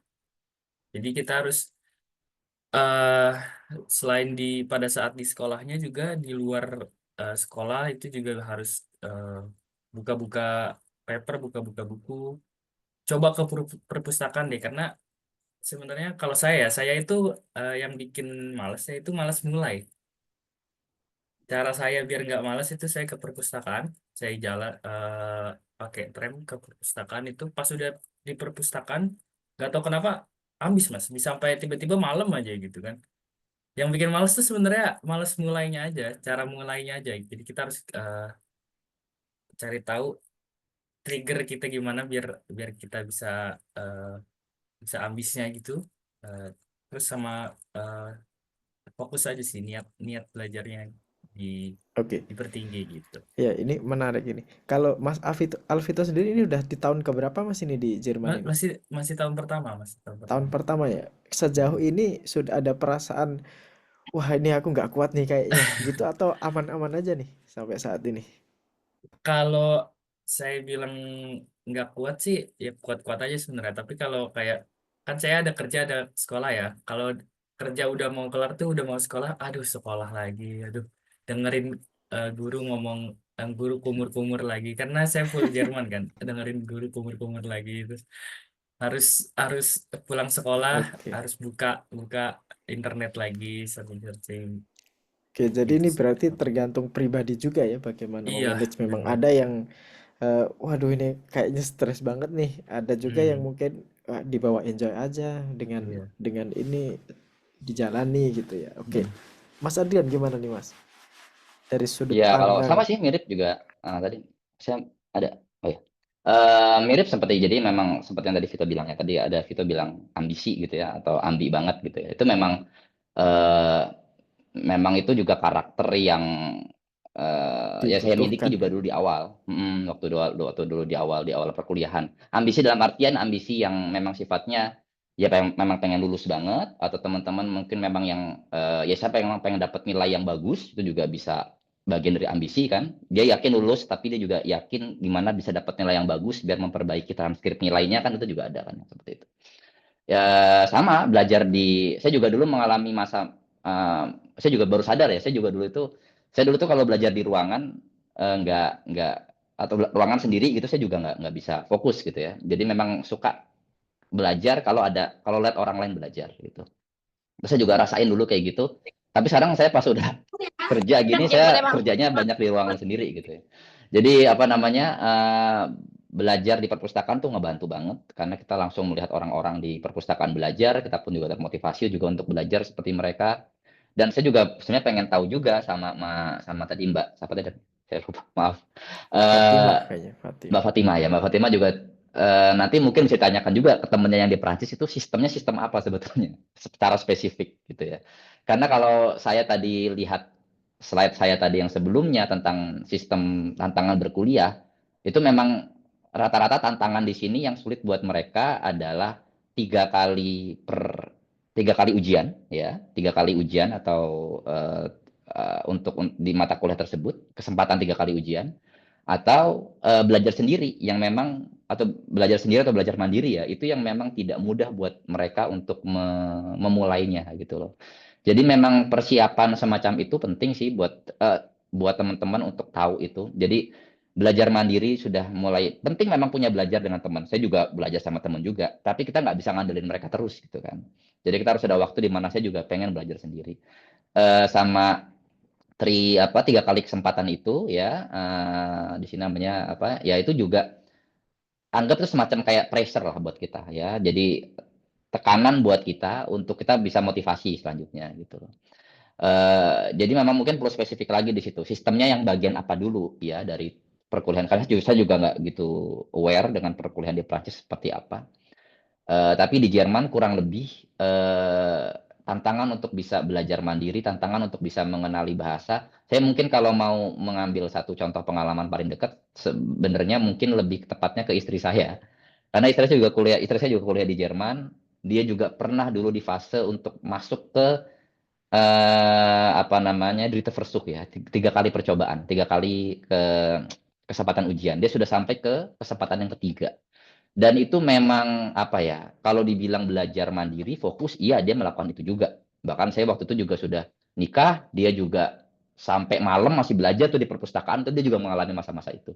Jadi memang ujung-ujungnya kegigihan kita, kemampuan dia untuk, oh ya itu juga penting untuk belajar dengan teman Jerman yang memang kita tahu dia pinter, ya. Jadi kita bisa memanfaatkan tanda kutip dia, tapi kita juga bisa tahu bagaimana cara kita memulai komunikasi dengan mereka. Nah ini juga kadang penting nih, kayak tadi Vito juga bilang jangan malu bertanya kan. Jadi nggak cuma malu bertanya ke dosen, tapi juga malu nanya sama temen. Nah jadi saya nggak tahu balik lagi sama orang-orang Perancis. Tapi kalau di orang-orang Jerman memang karakter mereka memang tergolong diem, tergolong individual, dan mereka nggak apa ya, mereka bisa ngobrol sama kita tapi nggak cheerful gitu kan mungkin di awal. Nah itu dia, kita harus bisa punya kemampuan untuk bisa membangun komunikasi dengan orang asing, itu juga penting.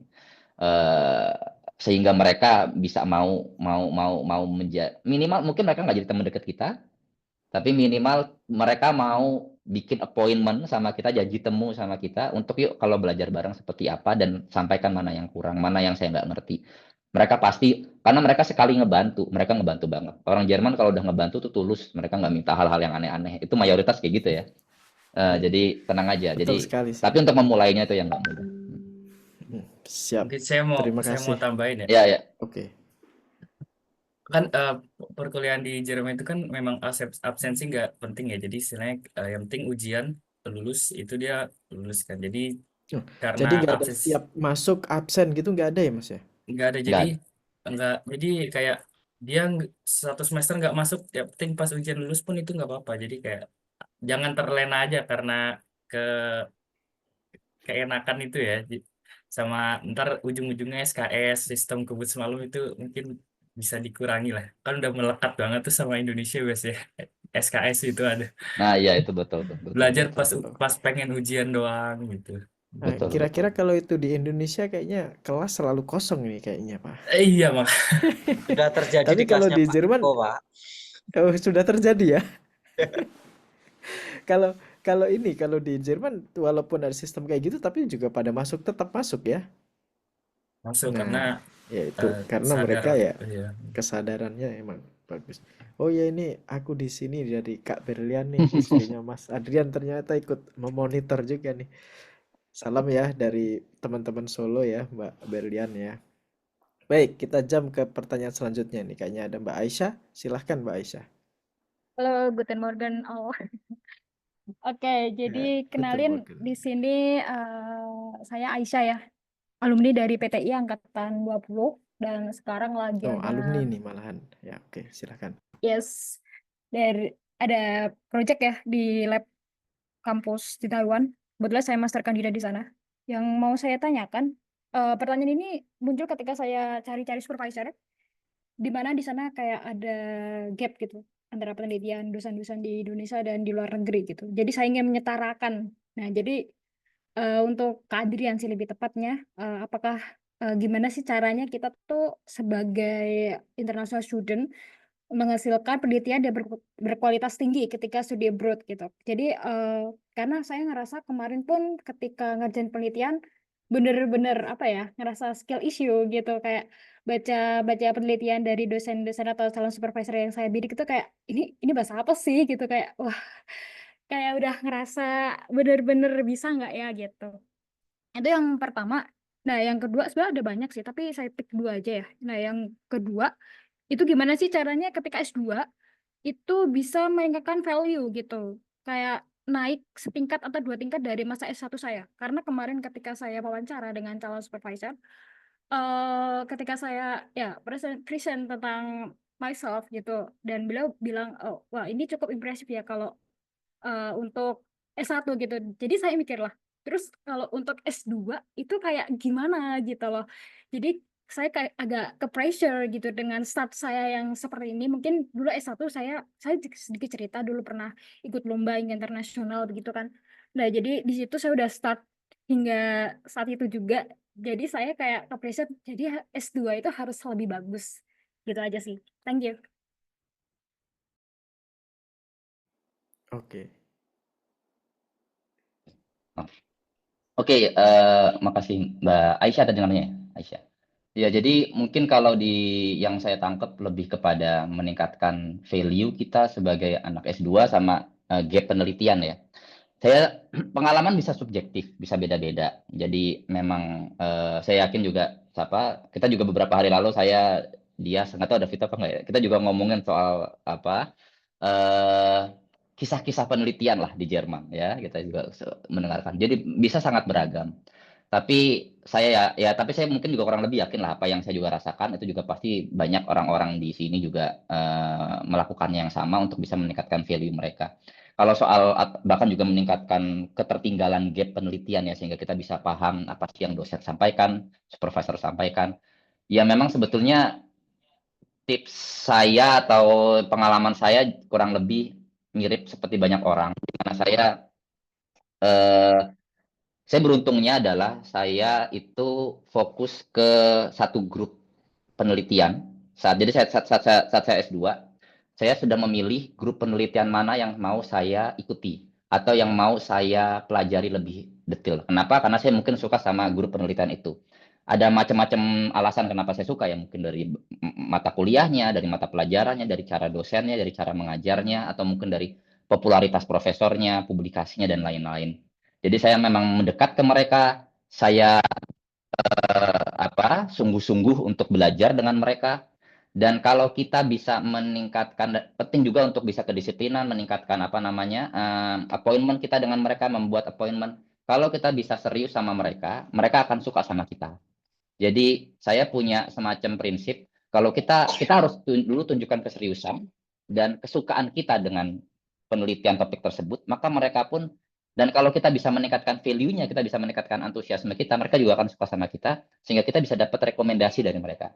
Jadi sebenarnya kalau bicara value, itu bahasa simpelnya adalah, kalau mau di Jerman, sederhananya adalah, kita harus buktikan kita itu bisa punya networking yang baik. Networking nggak usah banyak, cukup satu, dia pasti akan loyal sama kita. Gitu. Itu simpelnya gitu kalau di Jerman. Kita nggak usah punya banyak ratusan networking, bikin sedikit aja, tapi memang berkualitas sama mereka. Dan mereka pasti selama kita nggak mengkhianati mereka, kita juga, kalau kita, bahkan mengkhianati juga sampai sesimpel, saya masih, kamu masih ada yang, Aisyah, kamu masih ada yang kamu nggak ngerti nggak? Semuanya udah saya ngerti. Itu kalau kita, tapi sebenarnya kamu masih ada yang kamu nggak ngerti gitu. Itu juga sama saja juga kamu belum 100% membangun kejujuran dengan mereka gitu kan. Karena kalau ternyata kamu nggak ngerti, mereka juga jadi loh ternyata karena katanya kamu nggak ngerti gitu kan. Jadi kalau kita bisa jujur, kita memang ingin sungguh-sungguh ke mereka, mereka pasti akan ngebantu kita sebaik mungkin. Itu saya ngerasa banget. Bahkan saya juga dulu waktu saya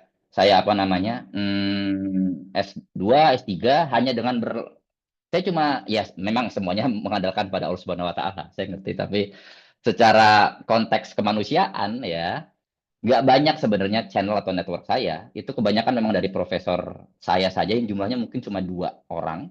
Tapi saya manfaatkan mereka untuk saya bisa membuat publikasi, untuk bisa gabung dengan publikasi mereka, untuk bisa ikut konferensi di mana, dan juga meningkatkan value penelitian kita. Jadi kalau kita bisa loyal, maka mereka pun juga akan mau bantu kita gitu sih. Itu sih kalau saya rasakan. Nanti sisanya tuh akan ngikut gitu ya. Jadi sisanya akan ngikut insya Allah. Jadi kalau hal-hal yang sifatnya itu apa namanya, seberapa kita nanti akan ngerti, bagaimana cara kita menulis papernya, itu semua nanti akan ngerti. Dan, karena memang panjang sih. Kalau saya sih basicnya adalah jangan don't burn the bridge gitu, don't burn the bridge dengan mereka. Jadi tetap jembatannya ada dan jangan dianeh-anehin jembatannya. Tetap bangun jembatan yang baik. Nanti sisanya kita mau belajar, mau ningkatin bahasa kita, ningkatin metodologi penelitian kita, mau ningkatin hasil penelitian itu nanti akan ngikut. Dan itu kalau kita ngomong bisa lebih panjang lagi. Oke, siap. Itu sih kurang. Mantap. Terima kasih Mas Adrian. Jadi emang budaya nggak enakan ala Indonesia ini susah ya bertahan kalau Ya, misalkan ya, kita ya. di luar negeri. Oke. Jadi Ya, memang harus direct on the point, tetap gigih gitu ya. Jangan ya, menyerah sehingga gap-gap yang tadi didapatkan jangan sungkan untuk bergabung dengan berkolaborasi dengan teman, tanya profesor kalau nggak ngerti harus jujur. Nah, itu yang ya, harus dimiliki untuk bekal ke luar negeri. Oke, kayaknya masih ya. ada satu nih, tapi ini sudah 11.23, kayaknya hampir berbuka puasa ya Pak Dika ya. Mohon maaf ya teman-teman. Oke, Mas Yuanda, silahkan Mas Eka. Oke, baik. Terima kasih atas kesempatannya. Sebelumnya perkenalkan, nama saya Yuanda Eka Saputra. Saya mahasiswa PTI Angkatan 2023. Izin bertanya, Kak. Ini mungkin untuk bisa untuk Kak Vito atau Kak Adrian mungkin. Pertanyaan saya tuh, bagaimana sih Kak awalnya tuh kisah awalnya bisa sampai sekarang kan terkait kesulitan serta life survival tadi yang dijelaskan itu. Nah, bagaimana sih kita tuh memulainya? Kan seperti yang kita tahu tuh bahwa rata-rata di mahasiswa tuh banyak terkendala di rasa confidence-nya aja. Mungkin tuh ada ambisi yang besar di dalam diri, tapi itu tertahan karena confidence itu. Apalagi kan kita kan di Jerman itu minor ya. Terus banyak juga isu-isu kekerasan di luar negeri, warga Indonesia yang terkena kekerasan di Hmm. luar negeri. Nah, mungkin pertanyaan saya about confidence gitu. Bagaimana kita memulainya? Oke, mungkin itu Oke, aja. Terima kasih. siap. Terima kasih. Monggo dari Alvito dulu atau Mas Adrian. Tapi make it quick Itu ya, dulu. make it short and simple ya. Oke, siapa dulu nih? Silahkan. Kita dulu. Vito dulu. Yang muda Untuk dulu. mulai ya, gimana ya? Iya, ini Kalau kan dulu apalagi Mas confidence, Alvito kan habis ini kan eh, mau mulainya dari teman atau apa ya, mm, silahkan. mm, mm. Kalau itu kan balik lagi subjektif ya. Kalau masalah confidence itu, kalau pede ya, ya Betul. memang harus pede aja sih. Mau ngapa-ngapain, nggak usah mikirin yang gimana-gimana. Karena kalau kita pede, kita udah jalanin, itu ya bisa aja gitu pastinya. Paling eh, tadi mulainya itu, cara mulainya itu sih yang harus dicari gitu. Gimana cara kita mulai itu kan tiap orang beda-beda. Nah Oke, kalau kalau dulu Mas Alvito tertarik ke Jerman ini dari apa? eh, Apakah dari kakaknya, karena kakaknya kan katanya sudah di Jerman dulu ya, iya ataukah dari tiba-tiba teman-temannya ada yang ini nih aku pengen nih, atau munculnya dari mana nih iya, Mas? kalau motivasi muncul ke Jermannya sih, memang dulu kan saya kan udah kuliah juga, udah eh, sempat kerja lah sebentar di Indonesia kan. Memang tempat perusahaan kerja saya BUMN padahal itu, saya dengar-dengar tuh kalau ingin meniti karir di sana itu membutuhkan waktu yang lama banget lah untuk Loh, bahkan untuk naik tuh. Saya pikir tuh, saya dengar Ausbildung, saya pikir daripada saya mulai nol di Indonesia, mending saya mulai dari nol lagi tapi di Jerman gitu. Seperti oh, abang saya seperti itu. oke, Motivasi saya berarti sih itu sih. udah sempat ini ya kerja di BUMN ya padahal ya. Oke, Udah. oke. Ya, ini berarti mungkin karena ada motivasinya berarti dari itu. Karir ya kalau dari Mas Karena Vito. emang motivasi dibutuhin banget. Bahkan teman saya cerita, lu eh sorry bukan teman, guru saya sih sebenarnya cerita itu, motivasi apa? Dia cuma ini cuma mau nonton Bayern Munchen langsung di kandangnya. Itu Simple ya, motivasi sesimpel itu. berangkat dia, pengen banget ngejar di Jerman pas dia langsung kursus gara-gara itu aja, sesimpel itu. Jadi kita harus Oke. cari yang men-trigger kita, apa yang bisa memotivasi kita itu. Oke, kalau Mas Adrian, quick and short, please. We have one Ya, more question in the chat. Oke, ya pokoknya kalau kepercayaan diri sih, ini sih saya sih, saya nggak tahu tadi ada kepercayaan diri atau motivasi pengen datang ke Jerman ya. Tapi ya mungkin kepercayaan diri aja kali ya. Kalau kepercayaan diri saya sih bilang coba ini deh bangun belajar berkomunikasi dengan orang asing. Memang saya tuh tahu tuh atau gini belajar berkomunikasi dengan orang lain dulu. Belajar berkomunikasi dengan orang lain itu yang paling basic. Saya juga dulu itu bingung kok ngobrol apa sama orang-orang sini, jenis candaannya apa, jenis obrolannya apa, jenis mereka kalau kita nanya apa mereka orang-orang Jerman memang nggak seneng dengan candaan yang beda lah jenis adanya sama candaan kita. Obrolan mereka beda itu ya. Kadang mereka lebih singkat, lebih direct, mereka lebih yang simple aja, nggak usah yang terlalu, yang tipis-tipis aja gitu ya. Dan juga kalaupun mereka misalkan nggak apa ya, jangan mudah baper. Mungkin kalau bahasa anaknya sekarang anak zaman sekarang ya jangan mudah baper, jangan mudah terlalu overthinking. Ya muka badak aja, muka badak aja.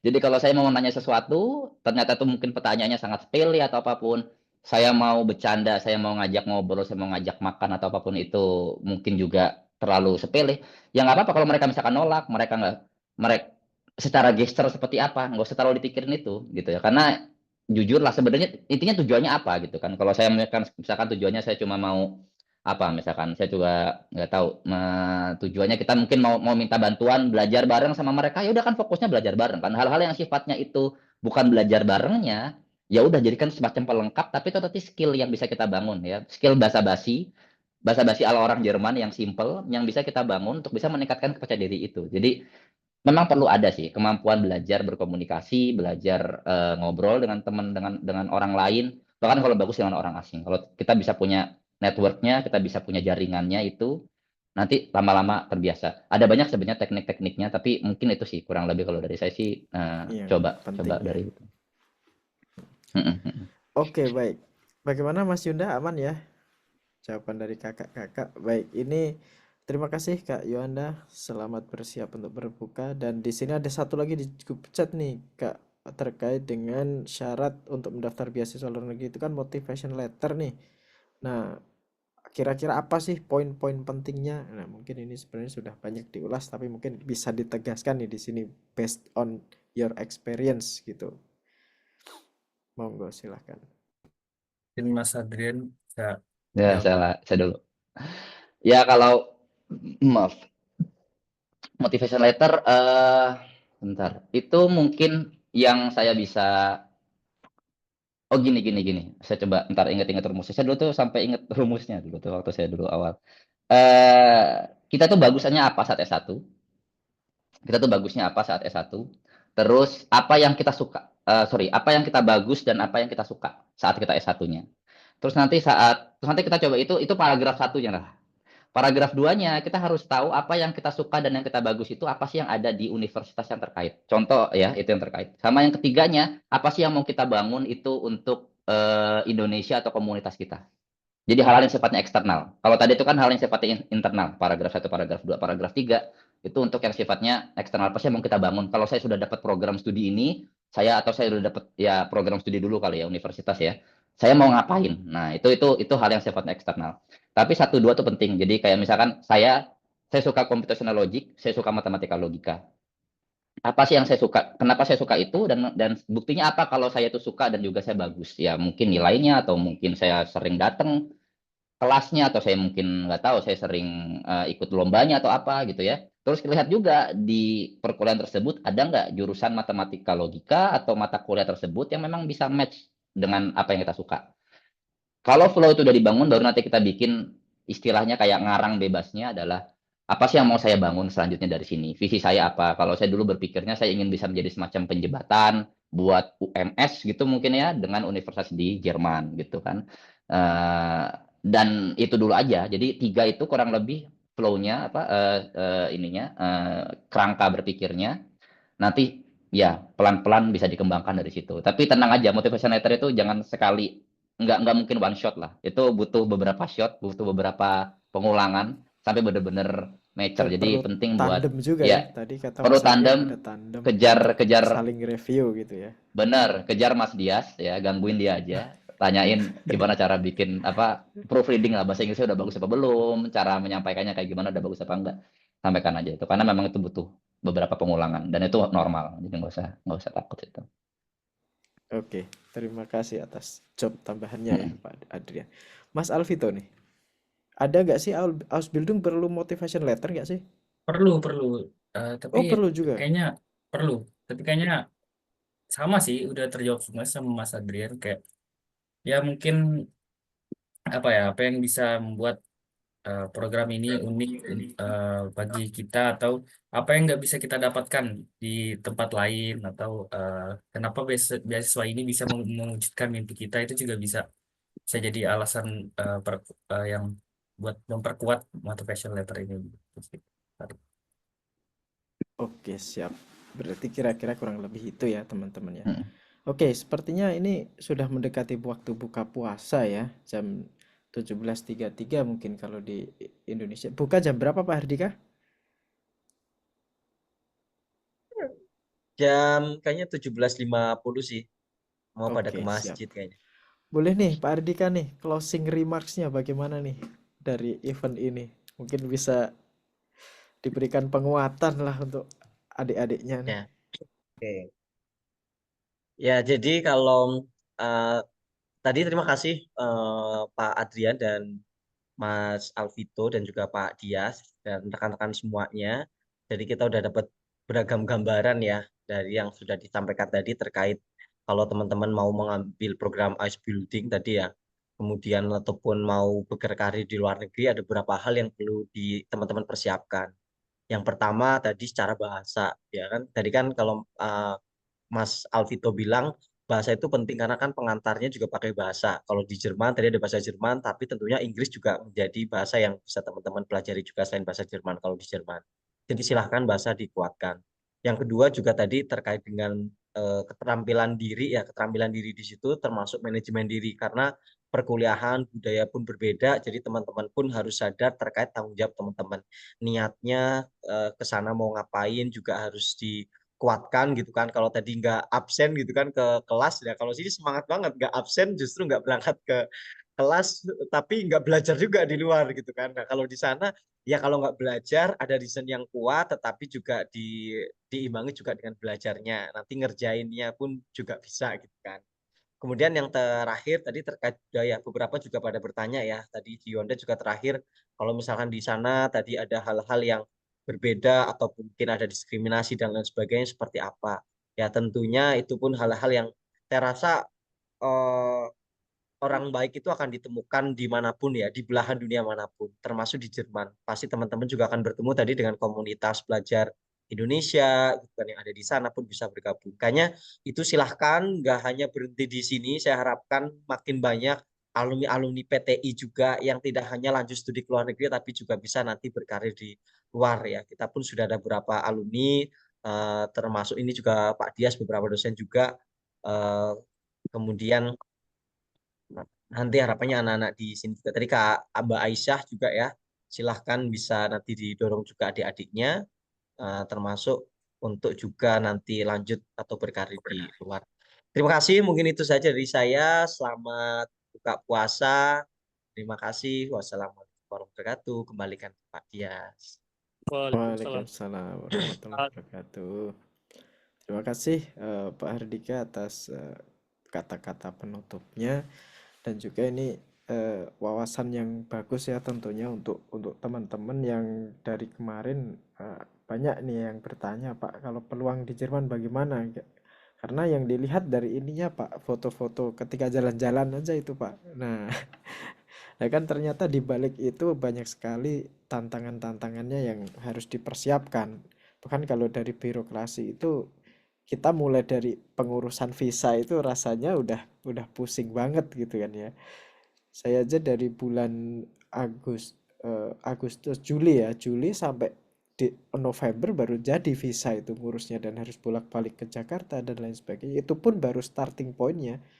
Dan ternyata kalau ketika hidup di sini dan kalau tanpa siapa-siapa juga pasti akan lebih berat lagi, dan banyak sekali pasti tantangannya di balik itu. Jadi untuk teman-teman yang pengen kabur aja dulu nih, semoga dengan adanya pertemuan ini, nah itu bisa menjadi pertimbangan lagi. Bukan kok saya ini ya, tetapi persiapan apa sih yang sebenarnya teman-teman harus persiapkan dengan matang, kegigihan, jangan sampai di ini biar sampai tidak menyerah, sampai burnout, dan bahkan banyak juga yang kasus sampai bunuh diri gitu ya.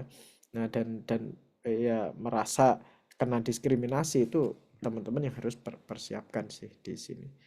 Baik, mungkin itu ya yang bisa kita dapatkan untuk webinar kali ini. Mungkin saya berharap ini bukan yang terakhir.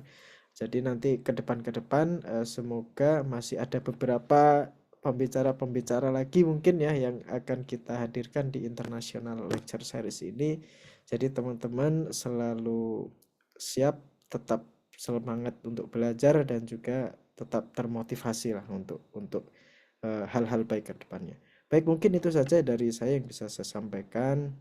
Sekali lagi terima kasih Mas Adrian, Mas Alvito, dan juga teman-teman di Indonesia, Pak Hardika.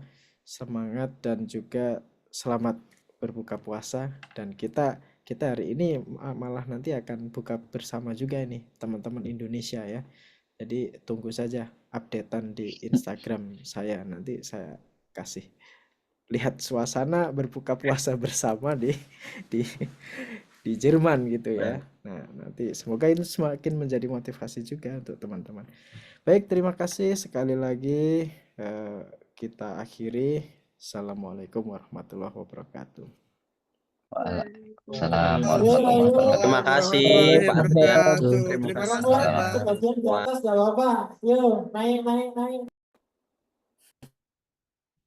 Saya N ya.